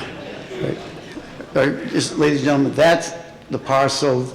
If you look to the graded area, that's an access to the back town-owned land, about 29 acres. Back in 1998, Fernandes family, J&L Development, gave that to the town of Norton to be used for recreational purposes. And that's the parts that's hashed is the entranceway into that. The Northtown Properties bought the property to the right, as you can see it. The address is 0 West Main Street, Norton. They also bought the property to the left, which is 77 West Main Street Properties. They're hoping development, it's a mixed use, they're not quite sure what they're going to do, but it's going to be mixed use properties. What they're seeking to do is get a permanent easement to use that entranceway in and out, which it doesn't impede any access to the back, because it has to stay open. They're not going to develop it, they're not going to do anything else with it, but use it. One of the advantages by giving them a permanent easement, if you look to the right, that 0 West Main Street, there is no curb cut into the road. Across the street, or actually right directly at the bottom of it, you'll see the entrance to the highway. Many years ago, when Clarence Rich owned it, he got a license from the town to access that easement to get into his lot where he had the hot dog stand, if you remember the hot dog stand. One of the advantages of giving them the easement is they won't have to do another curb cut. They can just use that entranceway right there. And they'll probably use that entranceway for the other development on the left side, on 77 West Main Street. Now, an easement allows them just to use it, but they can't block it, they can't do anything else with it. They'll probably maintain it for the town, but the purpose, again, is they don't want to do another curb cut in there. It's congestion when the school's letting out or going in, it's very congested. When they have other activities that requires a lot of traffic, football games, basketball games, there could be a lot of traffic out there. What they would use the entranceway to gain access to 0 West Main Street and to 77 West Main Street. Again, it doesn't impede anybody from using it. It'll have to stay the same. In fact, if you know it, it's right across the street from the school here. If you go over there and see that, you'll see that it's blacktop. The blacktop was actually done by Clarence Rich a long time ago for the hot dog stand. The town has really never done anything with it. And so he improved it by putting the blacktop there, and they allowed him to use it for his hot dog stand. That's basically what we're asking to do, is just a permanent easement for him to use it to entrance 0 West Main Street and 77 West Main Street. Thank you, sir. We'll open it up to any questions for Article 15. Steve. Steve Warshall, 31 From Road. As I understand it, if this were to come in front of the planning board, that would have to be granted by special permit as a common driveway. And also the common driveway needs to have the parcel that has the entrance would have to have 50 feet of frontage, which that does not, if that's the only driveway they're planning on using. I cannot speak to that, as I am not a planning board expert. I invite anyone else who may be to speak to that. My understanding is that this just grants the permanent use of that area, but not necessarily any development. Is that No, correct? it wouldn't, he could still develop on both lots. He still has he has the frontage, he has the square footage, and he has the acreage. What it would do, or would it preclude, is coming in another curb cut. And now, instead of having 3, we just have one, probably one entranceway instead of 3. Okay. Now, if we have to go in front of the planning board later on, we'd go in front of the planning board, we would have to do. Okay. Yes, Steve. Yeah, there's no issue with the easement. They could have an easement over access. That's not a problem. But if the plan is to provide a driveway there, that is a whole nother configuration. That is a special permit. This approval would not guarantee that you would have the frontage. The frontage would be out to Main Street on each lot. Okay. Understood. All right. Bob. My question, Mr. Moderator, Mr. Rich, there's a driveway there now to the left of that easement. That's already has a cut, it's a state-approved cut there. Are they going to use that to go into that property? They're not quite sure just yet, and I'm going to tell you why, is because depending on what happens tonight, their plans are not quite sure what they're going to do back there. But if they get the easement, they may do one thing. If they don't get the easement, they'll do something else. Obviously, they have enough frontage on both of them to make another curb cut in there. Right. So they may, it depends on whether they get this easement, and he's not sure. This gentleman is the same gentleman that bought the library and developed the library. He's the same gentleman that bought the old bank. He's developing that also, and he purchased this right here. So his plans for what he's going to do with it, obviously, you got zoning, you got, like this gentleman said, planning, zoning, and everything else he has to comport with. This just allows him to use that, like Mr. Rich did when he had the hot dog stand. Mr. Moderator? Yes, sir. So this gives them, the developer, the opportunity to use that easement to get into both sides of the property without making additional cuts in the highway? That's exactly right. Okay, thank you. Okay. Thank you. Any other questions on Article 15? Seeing none, all in favor of Article 15, please raise your hand. All opposed? Article 15 passes by unanimous vote. Thank you, Mr. Moderator. Thank you, ladies and gentlemen. Thank you, sir. Article 16. Mr. Moderator? I move to adopt Article 16 as printed in the warrant. All right. We have a motion to open Article 16. Is there a second? We have a motion and a second. Article 16 is now on the floor. Tim, I believe you have a presentation to go through. Yes. And I'll wait for just the slides to come up here, but Very I'll good. start and just introduce myself. Good evening, everybody. I'm Tim Griffin. I'm the chair of the planning board. You get time, don't worry. As part of that role, it's my responsibility to present this article for town meeting. I realize both the select board and finance committee voted not to recommend the article. And I'll say, while the planning board did vote to submit it to town meeting as part of our responsibilities, I think that when each planning board member switches from board member to resident tonight, it might not get a majority of votes from us either. This article is a complex issue. As I go through this, my goal is for town meeting to understand the state requirements, the process the board used to get to this point. If town meeting looks at this and says, we understand your process, we don't like what you presented, I understand and respect that, and we're prepared to put together a new proposal for a future town meeting session, regular or special. And that'll be up to the select board and other groups to determine. And if that happens, I've already invited the Select Board and Finance Committee to play a more active role in that process than they did with this one. I think it's important to understand for town meeting why this article was created and make that decision. So if you go to the next one, does that clicker work? Do you want me to just do it? Hey, I can do this. This is all driven by the state's MBA communities regulations, which adopted in 2021. The state's housing agency gave their final guidance mid-last year.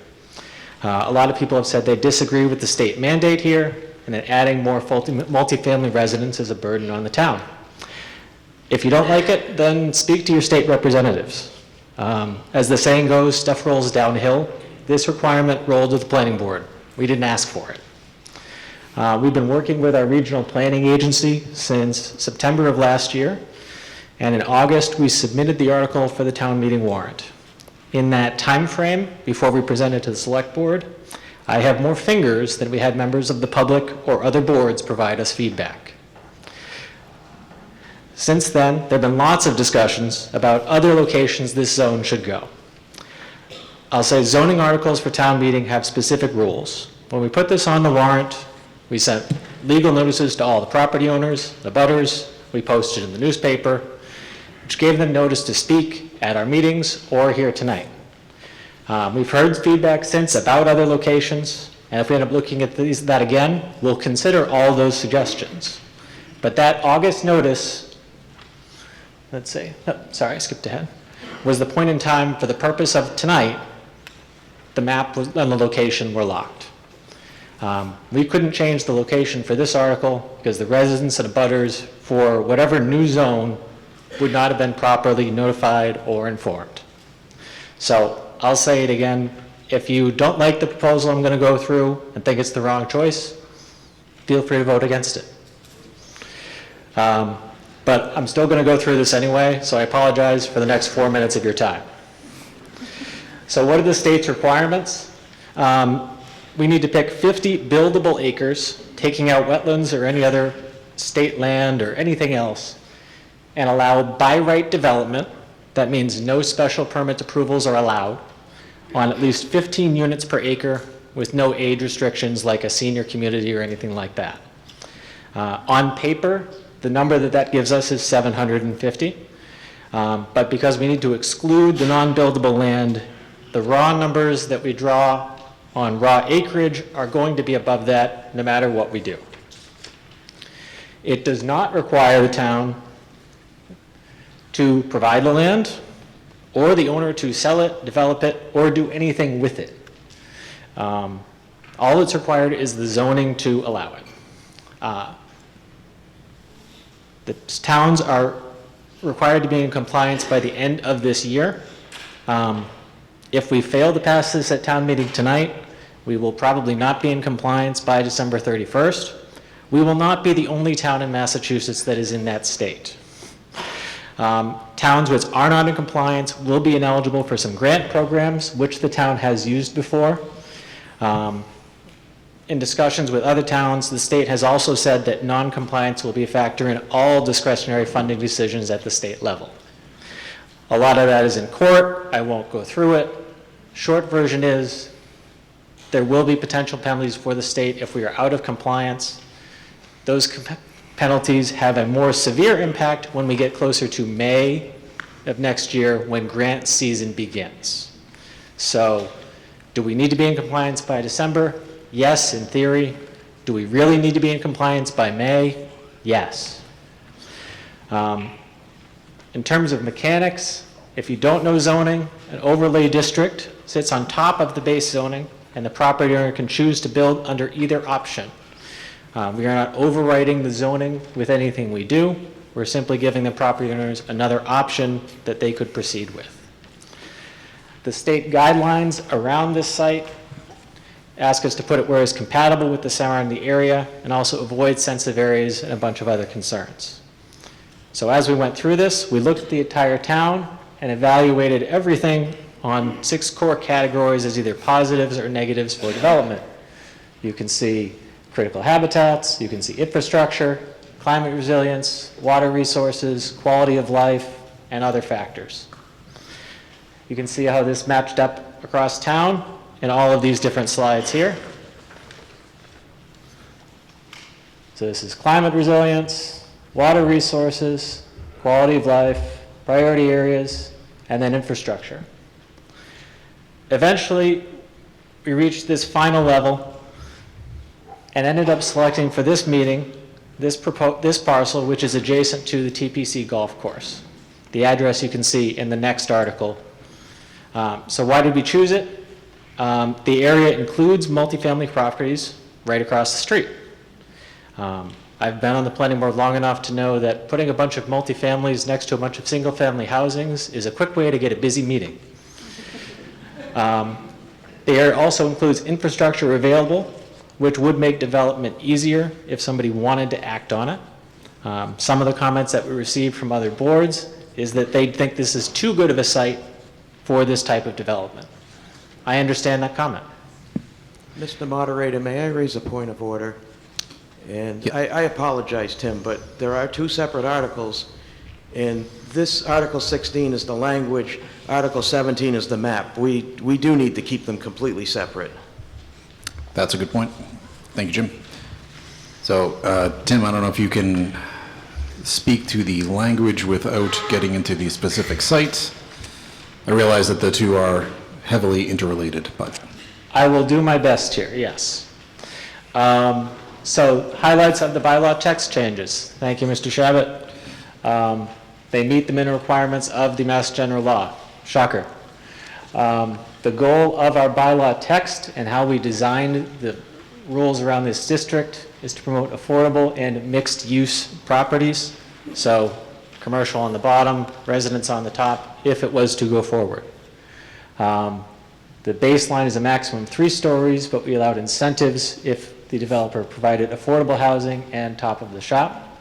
The idea behind those density bonuses, as they are termed, is to encourage affordable units, to keep the town above the state's 10% ratio, and not allow 40Bs to go wherever they want, for lack of more proper phrasing. And again, we look to encourage smaller multifamily housing types via small lot sizes, if possible, and protect adjacent residential uses with a large vegetated buffer requirement. And here is the table of dimensional standards that you can see here. The minimum lot size is 5,000. You see the stories that I went over, building coverage percentages, et cetera. And you'll know in the last line there, the maximum units per acre is 16. The state's minimum requirement is 15. We are fairly aligned there. And let me just go through here. And the compliance model, I will say that all of those numbers here feed into the compliance model, which I have lovingly termed the spreadsheet of doom for the state's compliance model, which looks at all of those things and understands how many units you could in theory build on a particular parcel. Again, if you take away all the wetlands and all of those other things, this parcel specifically could in theory, if wetlands didn't exist, house about 1,100 units, which would meet the state requirements. In actuality, that would be much less.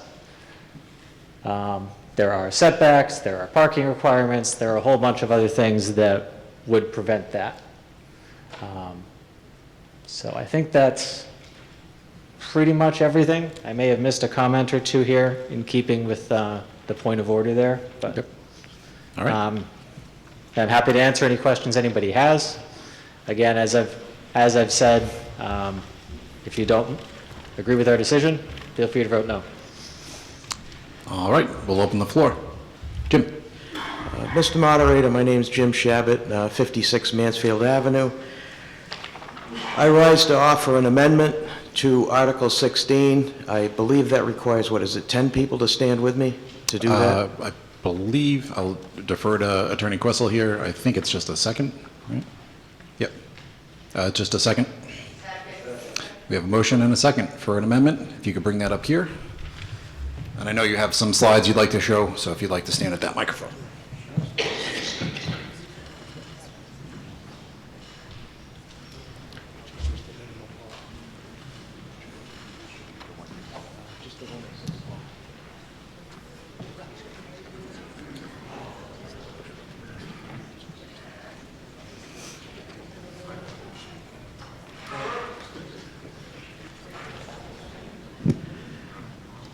My name is Jim Shabbat. For those who don't know me, I served on the planning board for 10 years, 3 years as chairman.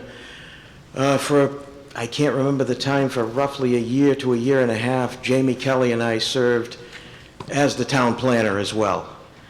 For the last 35 years, I've made my living in the land use and zoning area.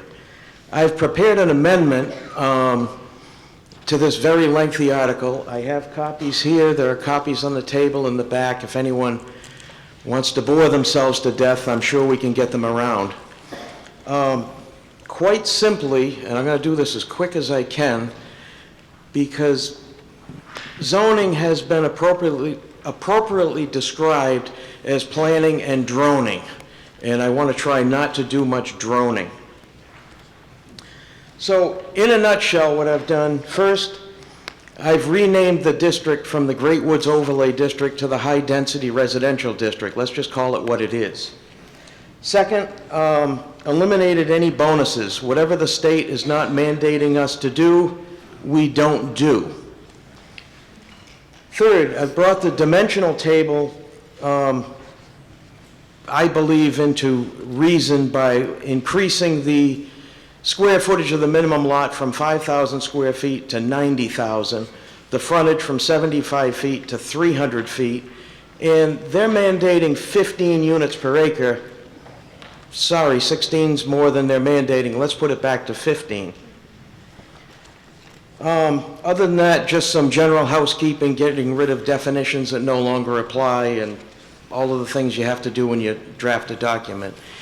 In short, my amendment fully satisfies Mass General Law, Chapter 40A, Section 3A, and the EOHLC guidelines. It will meet the state standards. I've compared, I think I compared 7 other communities that have already approved this to make sure that we're not doing anything that the state's going to reject. It's comparable to other communities that have already been approved. I believe it best preserves Norton's character as a community, and the big thing is it prioritizes our hopes, our dreams, and our plans for the future. The article before you, you can see that's a building that's probably familiar. That's in the center of Mansfield, across from the train station. That's 4 stories tall. The article before you was allowing 5 stories tall. My amendment says 3's enough. If there are any questions, I'll do my best to answer them. Right. Thanks, sir. So the way things work with an amendment is we now move to debating the amendment itself. If, when we vote on the amendment, it passes, then that becomes the main article, and we resume debate within that. Does that make sense for everybody? All right, buckle up. Let's go. All right. Mr. Toole. Michael Toole, 53 Lincoln Street. Mr. Shabbat, had you presented these proposals to the planning board at all and gotten any feedback to them and so forth? It seems reasonable, but I'm just curious if you had any guidance or discussion with the planning board. Long and short, yes. I presented them in concept form at hearings. I presented them in detail and pretty much as written to the Board of Selectmen and the FinCom. So have I presented it exactly as written to the planning board? No.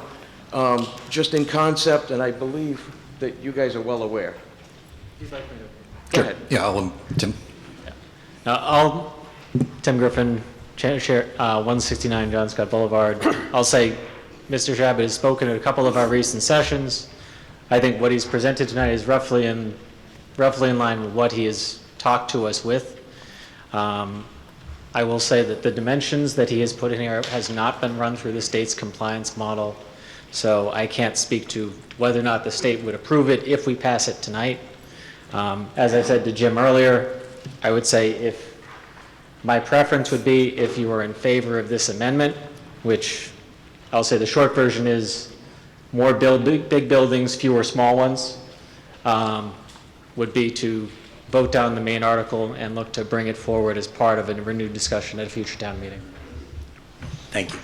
Right. Thank you. Mr. Cogliano. Joe Cogliano, 2 Bay Road. There are two things that I'm thinking about here. Number one is, does the town have to comply with these proposed requirements at this time? Number two, is this program good for the town? So I believe that it's not clear that we need to comply at this time with these requirements. I think that we're better off not going forward with this program and losing the associated grants. We should be able to cover the expenses of this town through regular revenue sources such as real estate taxes. So-called grants that cause a town to give up its rights or character are simply not worth it. We can join the other towns that are now opposing these likely unlawful regulatory guidelines. These towns include Milton, Hanson, Middleborough, Norwell, Marshfield, Wakefield, Middleton, Holden, East Bridgewater, Marblehead, Foxborough, North Reading, Freetown, Tewksbury, and hopefully Norton in the future. Now, there's a key point here. It is not clear if the guidelines used in multifamily zoning as of right in the MBTA Communities Program have the power of regulation. The basis of this claim is that the Department of Housing and Community Development, DHCD, has no regulatory authority and is only empowered to issue guidelines. Therefore, it makes no sense to propose zoning at this time that would impose the requirements contained in these guidelines that may or may not be regulation. The second question is this program good for the town? In my opinion, no. I believe the purpose of this program is to export the failures and needs of the city of Boston to the suburbs. The city is having problems with affordable housing and is trying to solve that problem in the suburbs. The locations are aligned with the MBTA to allow transportation in and out of the city. The potential for 5-story buildings and a minimum 15 units per acre is very high-density development that, along with low-income housing, will Mr. change. Moderator, point of order. Yes, sir. We're discussing the amendment. The amendment does not allow for 5-story buildings. Okay, then I will Thank you. retract that part of this. Thank you. What was the suggestion that you had, 3 or 4? 3. 3. Okay. The potential for 3 or 5-story buildings with a minimum 15 units per acre is very high-density development that, along with the low-income housing, will change the character of Norton from a rural suburban town. What other impacts and costs that occur with this program are uncertain. Safety issues, school issues, sewer issues. I believe this program is a first step to change suburban areas into more city-like environments. At a minimum, we should see how other towns fare in the courts on this matter before we move forward with anything. So I suggest a no vote on this article, this amendment. Thank you.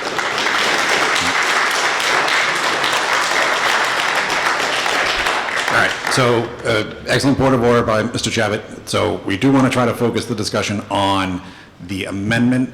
The majority of those comments, I think, pertain to the main article, so we're kind of working through it. All right, Ralph. Thank you, Mr. Moderator. Ralph Stefanelli, 12 James Street, Chairman of the Norton Housing Authority. When we removed the septic systems from the front of the building on 123, we do not, the town does not own that property. We sold that property to the school department and to the Margaret Heckler during the Dukakis years.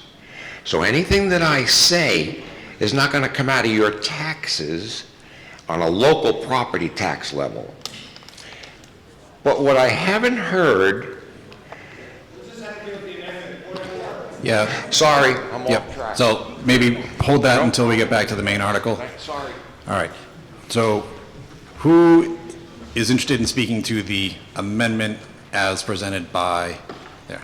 All right. So we have Steve, and then Debbie, Julian, Bobby, you amendment or main article? All right. Steve, you've been waiting. Steve Warshall, 31. As a member of the planning board that had part in designing this, just a quick look at Mr. Chabot's amendment. Almost all of it I have no problem with, honestly, changing to that, that's fine. There is one thing that he changed that I disagree with kind of fundamentally. He removed the top of the shop housing as a by right, meaning that there would be no by right ability to put retail at the bottom of the building. And that would be a reduction in our possible commercial revenue. That's all. Thank you. All right, Debbie? Mine's mostly a comment. If you could just name and address, please. Oh, Debbie Winston, Elm Street. I just What want number on Elm to... Street? Sorry? 77. 77 Elm Street. Thank you. I just want to thank Jim Shabbat for the time and effort that he put in to helping us reduce it. Our planning board was originally going to put in 1,700 units.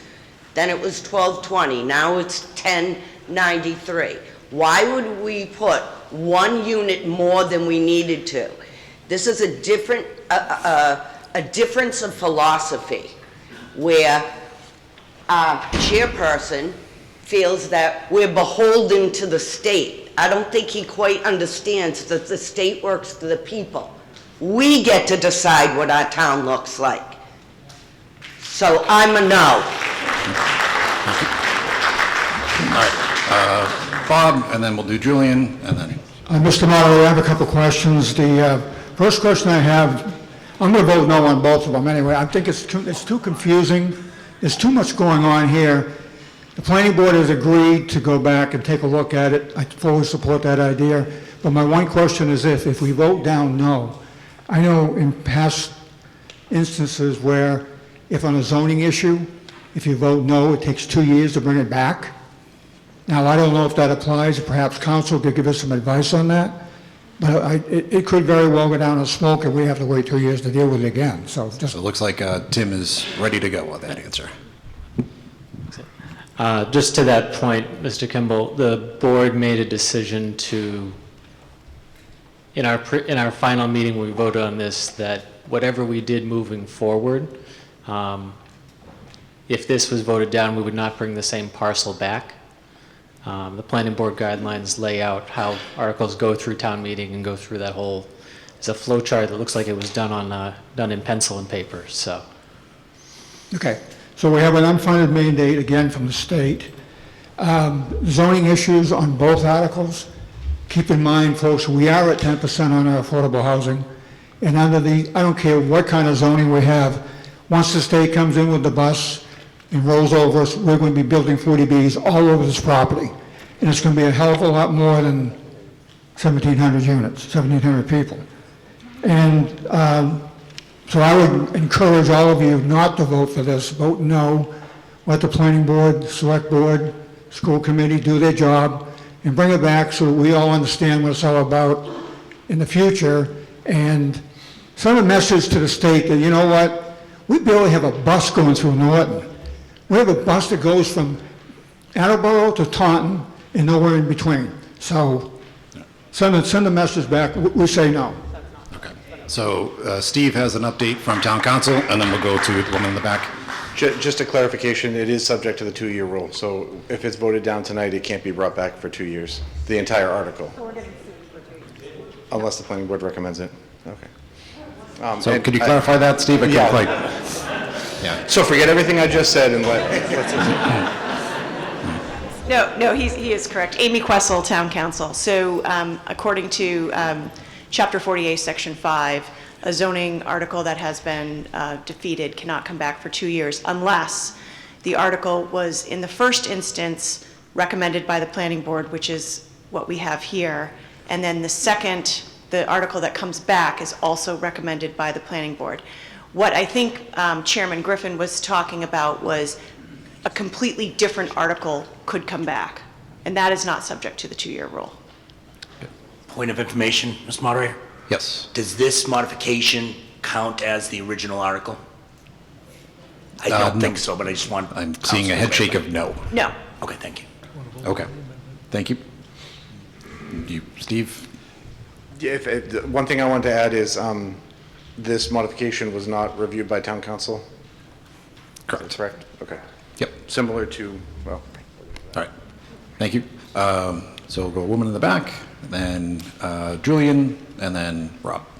Lydia Downey, 125 Bay Road. I want to speak in favor of this amendment with two caveats. One is, will it satisfy Mass General Law? I don't think we know that without the town council reviewing it. And secondly, I'd like to see commercial space there. I think it adds to the town's tax base. This preserves open space. Both of these amendments, by the way, preserve open space in this town. They really put density where we already have some density and we already have commercial.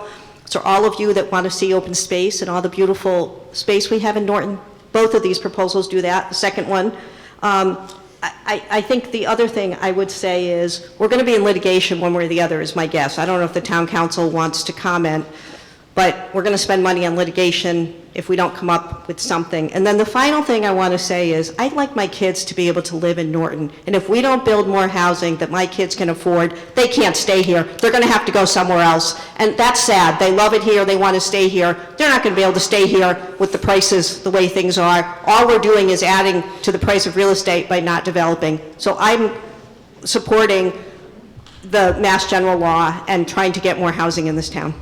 Okay, thank you. Mr. Kadish? Julian Kadish, 72 Reservoir Street. I just need some clarification with regard to this process. As I understand it, we have two separate articles, one establishing a zoning overlay, and second, establishing the actual site of that zoning overlay. So my first question is, if we pass the zoning overlay without establishing the site, does that meet the state requirements for us to avoid penalties and loss of grant money? I'll say to the clarification on that, no, simply because we wouldn't have a parcel that the state would be able to evaluate for compliance. And if we pass both, can we change the parcel later? Mr. Griffin? And I'll clarify to that point, the answer is yes, but I'll say that if we passed both of these articles tonight with the intention of, we'll change it later, anything that comes forward under the zoning code that is in place at the time that they come forward with a project would be able to proceed. So unless we're going to have a special town meeting tomorrow, which we're not, there is an opportunity for whatever we pass tonight to be used. Great. Thank you. Just one comment. So we have an amendment that may not be in compliance, but we have an article that is in compliance. And I cannot vote in favor of putting us in a position of litigation. Thanks, sir. Nope. Mr. Chabot, as a quick rebuttal, and then we'll go Rob. Bill. The reason for the amendment is to establish philosophy. The article that is before you, that was rejected by the Selectmen and the FinCom, goes far beyond what the state requires. What this article does is cuts out the sections that go beyond what the article requires. So in a sense, you could say it hasn't been approved. In a sense, you could say it may not meet the state guidelines, but the only thing cut from it are those things that the state is not mandating. The state's it's pretty clear, the state law mandates 15 units. We went from 16 back to 15. It's not that hard. The law says 15, the amendment says 15. There's nothing in the state law that requires commercial or bonuses or things of that nature. It just says that you have to allow 15 units by right without a special permit. You can impose site plan review, which is in there. What we did take out was all the discretionary things where the board could add to site plan review and say, well, we're going to waive this if we like you, or whatever. So, in effect, while I agree, it hasn't been reviewed by town council, this amendment is what the state law says. And what I'm looking for is to vote to tell the planning board that we want to follow state law, but not anything more. Now, Tim is on record, and I don't think he'll mind me quoting him, that if the state didn't come along with this law, we wouldn't touch this with a 10-foot pole. So what I'm saying is, let's touch it with a 10-foot pole, not 11, not 12, not 13, just 10. Let's meet them exactly where they're asking us to meet them. We can reject the map, and then it goes back to the planning board. But if it goes back to the planning board with this amendment, they then know, let's just meet the state regulation and let's stop there. If we don't pass the amendment, then we don't know what we're going to see again in the spring. Thank you, sir. Oh, Steve has a clarification. Just to clarify, the amendment was not reviewed by town council. The assumption that the article itself, the original article, was reviewed by town council, I would not assume that. That's the question I'm going to ask afterwards. Okay. So sorry, Steve. The question is, did town council review the original article? I'm trying to keep it to the amendment, but no, town council did not review the initial wording on the article. Okay. I'm sorry, somebody moved it down, all these smaller people. No offense, no offense. So the amendment was not reviewed by town council, nor was the original article, which is, I was trying to keep it to the amendment. Understood. Keep it to the amendment, but, okay. Okay. Can clarify to both of those points a little bit. I'll say the original article went through our regional planning agency and their council. So it was reviewed by council, not Ms. Wessel. Apologies. To Mr. Shabbat's point, I have no issues discussing the content of the amendment if we vote this down and bring it back at a future town meeting. My preference would be to come with a completely fresh article for language rather than we approved an article tonight for language and now we're going to adjust the article, which is already complex enough. I'd like to do it once. I would too, tonight. All right. Thank you. All right. We got a lot of people standing up, so we're going to go, I think, Rob, then Val, Michael, Bill, Ralph, Denise, Steve. Well, mine's a question, so I didn't mind waiting, in case it got answered while I was waiting. But you were clarifying the process earlier. Yes. We are voting right now, voting on just Jim's amendment, which is inside kind Correct. of It's Tim's like a amendment. nested egg. Yeah. Yeah. So we could vote yes for his amendment, but then no later? That is correct. Or vice versa? Whatever happens in this discussion becomes Yeah. the main article, and then that can go up or down. Yeah, I'm not a lawyer, though. Okay, so we can do that. And we are only talking about verbiage right now. We're going to do the map after this. Correct. This is parcel agnostic, shall we say. Okay. All right. And I just wanted to, that's all I wanted to do is clarify that. Thank you, Rob. Val. Hello, my name is Val Cabral. I live at 50 Mansfield Ave in a house that was built by Jim Shabbat, from what I've heard. My concern with this, I have a lot of comments about the overall district, but my concern with this is we are saying we hired a planner who we've hired in the past, who left and came back, and we elected a planning board. And now the suggestion that Jim is making is that Jim knows better than the planning board, and who spent months, again, one abutter I think ever came to a meeting. Very few people from the town came to the meetings to actually discuss this, find out about it, understand it. It's a huge media circus right now because Milton is being sued, who, by the way, their median income is double ours. They've got the money to be sued. I don't feel that we do. And I'm worried that this wouldn't necessarily be compliant.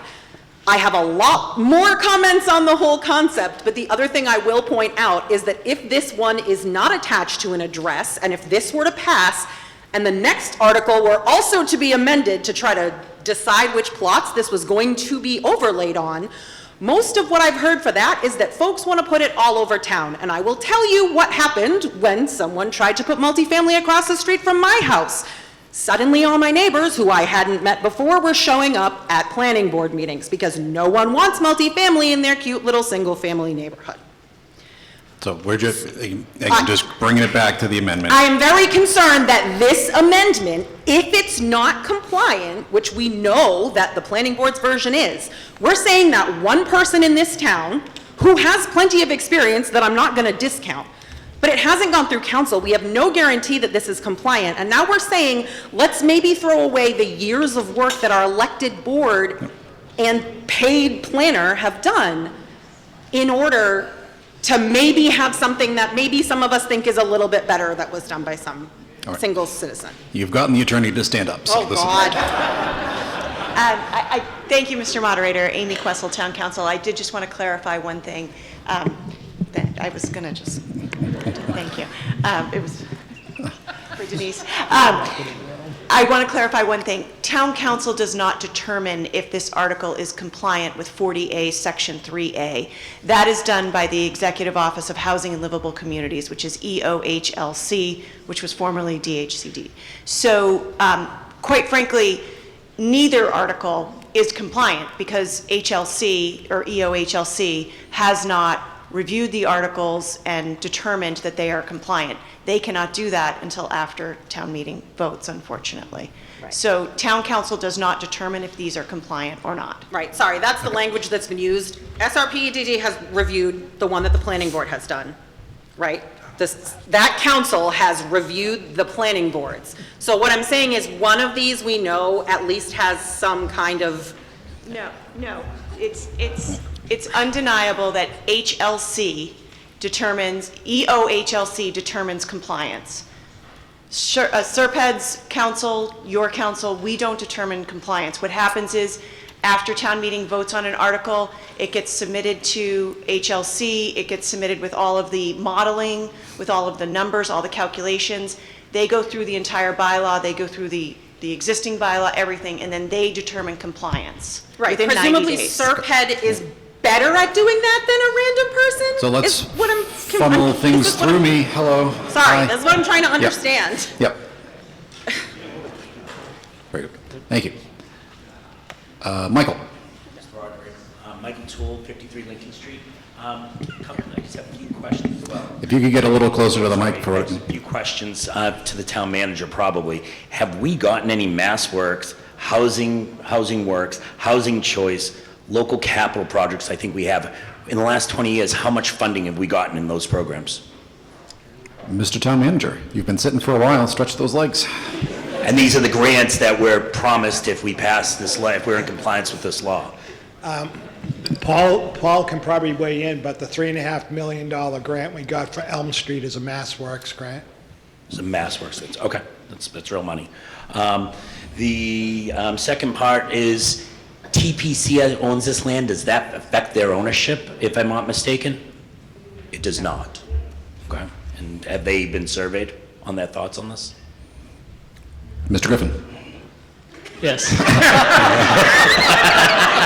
I will say that the planners spoke with them and shared what they were looking to do with the parcel, and they said, I'll paraphrase, they may have had some ideas of what they might do with this parcel in the future, but they'd wait and see. Okay. And my last thought to the amendment, Mr. Shabbat, I would agree with you. You don't want to go too far. You just want to go right to the minimum. I personally would probably right now vote no on both yours and this, and see if we can get back to this. I think it's really an undecided issue, but I will surrender to any comments you have. Well, yeah, the amendment is to bring it back to the state requirements, and as council has said, it's EOHLC that will determine, and they won't determine until we pass one. It's that simple. Okay. Thank you. They're letting us fly blind from your understanding. I'm sorry. Well, yes and no. I mean, they have issued a 15-page guidelines, and I've reviewed every one of those guidelines to make sure that we are 100% in compliance with the guidelines. There's a lot of things in there. Some of them pertain to the map, some of them pertain to the language. There's language in there, you can't age restrict it. It has to be suitable for families. You can only subject it to site plan review, not to special permit review. There's a lot of that stuff in there. It's fairly basic zoning guidelines. It's not Well, Yeah. maybe it is rocket science, it just isn't to me, sorry. Thank you, Mr. Moderator. All right. So we got Bill, and then Ralph, Steve, Denise, and Kevin. Keith, sorry. Bill Rivera, 111 Maple Street. Mr. Moderator, I'm confused. This is why for 20 years I've been saying zoning should be debated at town meeting and voted on a ballot. But aside from that, speaking specifically to the amendment, I have great respect for Mr. Shabbat. He and I are both old enough to remember, a long time ago.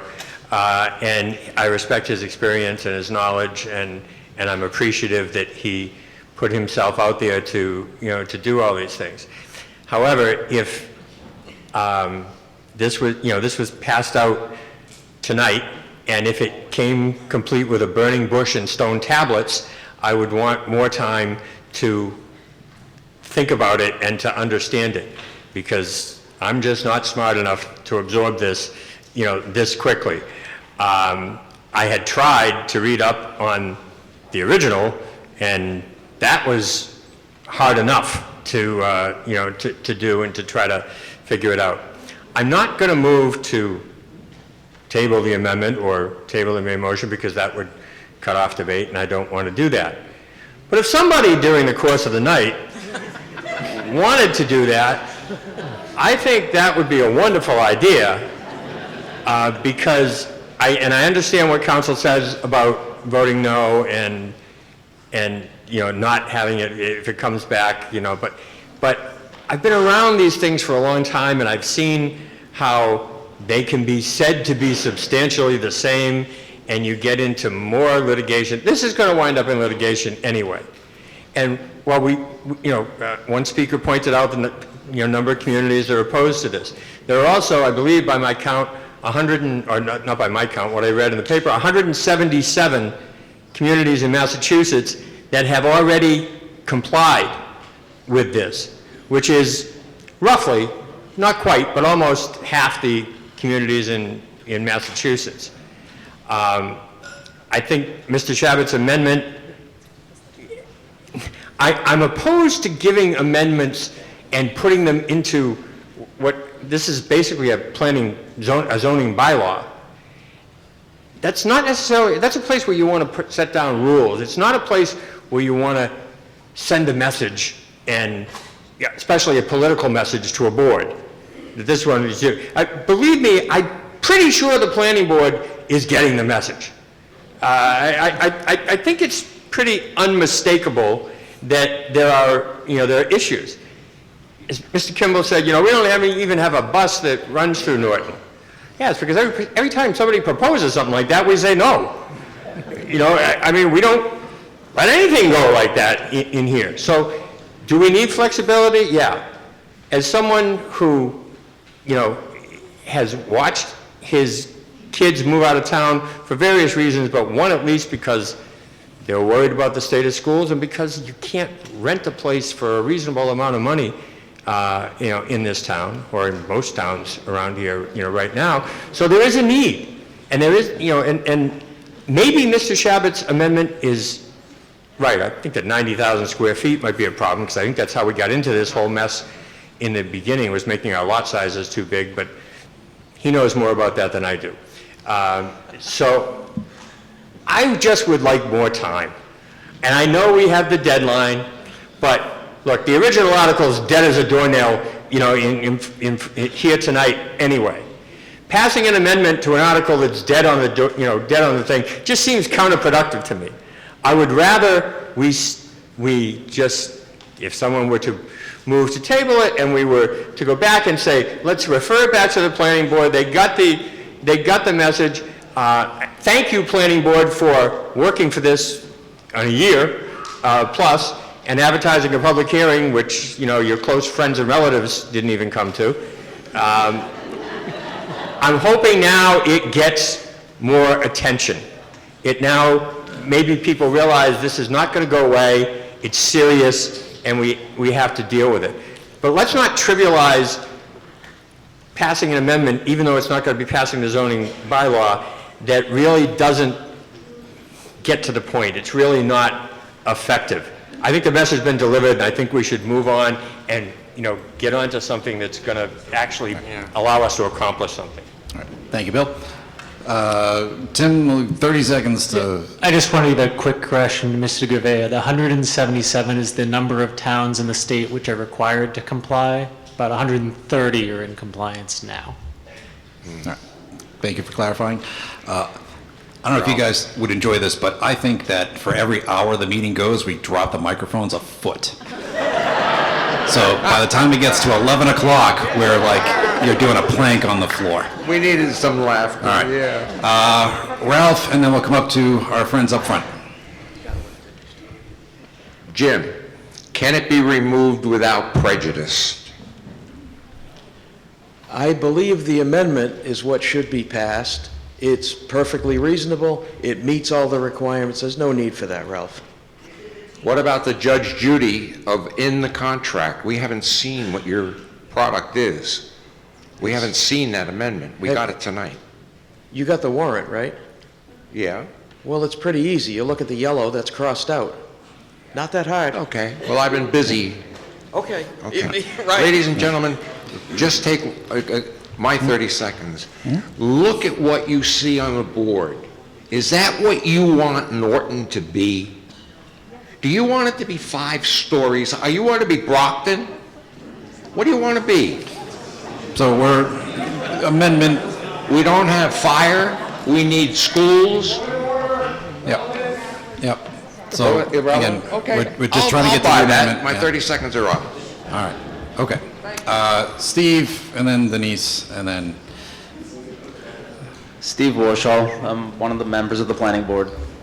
If you intend to turn down the rest of this project, don't stick us with the language that we're stuck with when we go forward for another map. That's all I have to say. If you could just say that again a bit more into the microphone. I think Don't people- approve a language that we're stuck with if we don't have parcels picked out yet, because we might want a different design of the district if the parcels are selected to a different place. All right. Thanks, Steve. Yep. All right. Denise. I apologize for the low microphone. Jim, I noticed in your proposed lot sizes, the lot size is 18 times larger than the original proposal, and the frontage is 4 times larger. Have you calculated how much more acreage that would require? Yes. Mr. Chabot.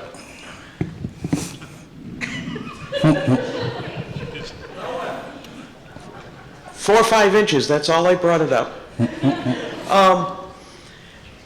I'm going to sound a little bit like Mike here. It doesn't change how many units are allowed. It's still 15 units per acre. What it does change is how big of a lot you need before you start. In other words, the current article that's before us allows for a 5,000 square foot lot with 75 feet of frontage. My concern there is we have other places in the bylaw, and now it's going to get boring, I'm sorry. We have other places in the bylaw that require buffers between residential properties and commercial properties. If you allow a 5,000 square foot lot, which according to the proposal without the amendment, you can build on a 5,000 square foot lot and you could build a duplex. Now, any commercial neighbors moving in because of this one 5,000 square foot lot would have to maintain landscape buffers from that duplex. And that's not fair. So the reason I increased the lot size to 90,000 is to say, if you're going to do what the state says we have to do and build a multifamily dwelling, you're going to build something with some size to it. You're not going to build a duplex on a 5,000 square foot lot and penalize everyone around you. And that's the reason. It doesn't change the density. It doesn't change how many acres are needed in any way. Thank you. Mr. Silver. Is there any way we can table this instead of moving it? It's a fantastic question. I will defer to town council on how we deal with tabling amendments.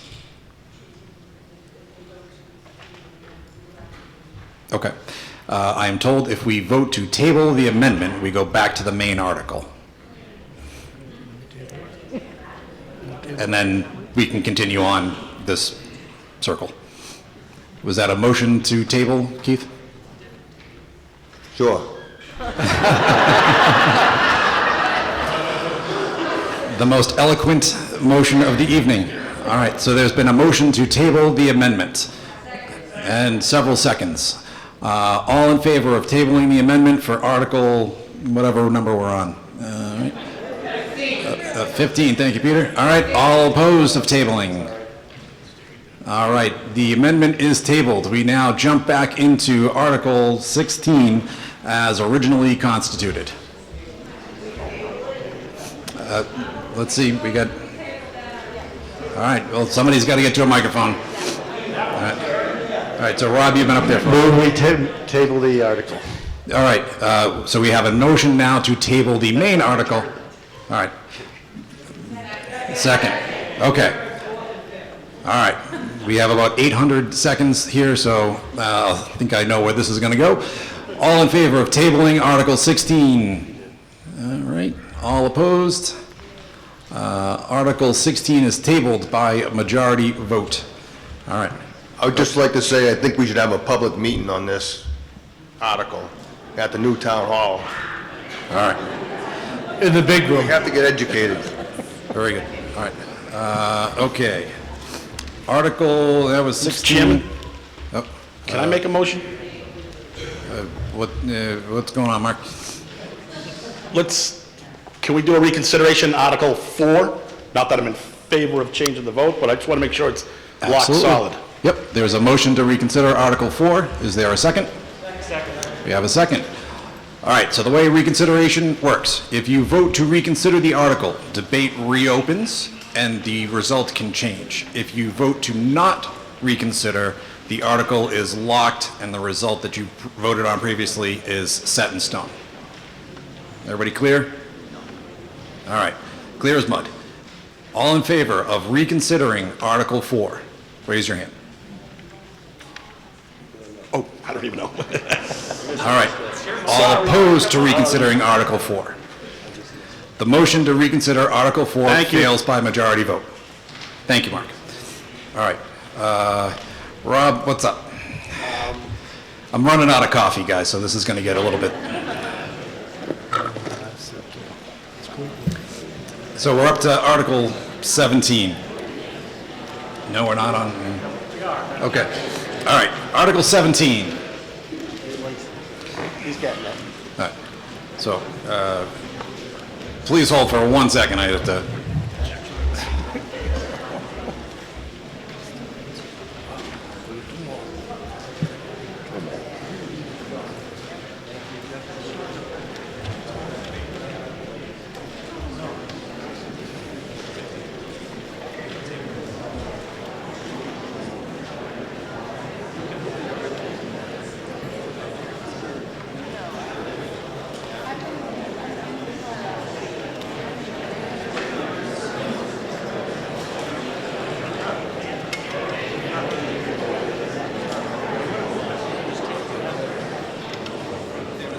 No, if he's not going to move it, if he's not moving it, I'm not going to move it. I had something on the...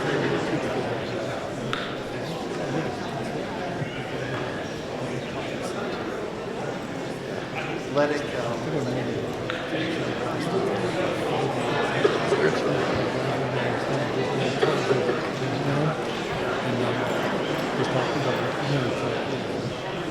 All righty. We are back. Article 17. Article 17. Article 17 is declared lost for lack of a motion. Article 18. Mr. Moderator, I move that the town vote to transfer the amount of $125,000 from free cash to the other post-employment benefits liability trust fund established to cover the unfunded actuarial liability for retirees' health care and life insurance benefits. Second. Okay, we have a motion and a second. Mike, why don't we stretch those legs and explain to the nice folks that are sticking around what OPEB is? OPEB, other post-employment benefits, is to cover the health insurance for retired employees. It's something we have to do. The actuarial started this back in about 2009, 10, somewhere in that range. We hate to just have money sit there, but it's a start, and our goal is, we've gone up 5,000 a year till we reach our goal set in our fiscal policy of 200,000 a year. And then when we're fully funded at Bristol County Retirement, the money that we didn't have to pay to Bristol County Retirement will fund our health insurance, our retiree health insurance more. And right now, our liabilities are over 90 million. Thank you, Mike. Any questions, comments on Article 18? Seeing none. All in favor of Article 18 as presented in the warrant? Opposed? Article 18 passes by unanimous vote. Article 19. Mr. Moderator, I move that the town vote to transfer the amount of $1.5 million from free cash to the stabilization fund. Second. All right. Mike, for the last time this evening.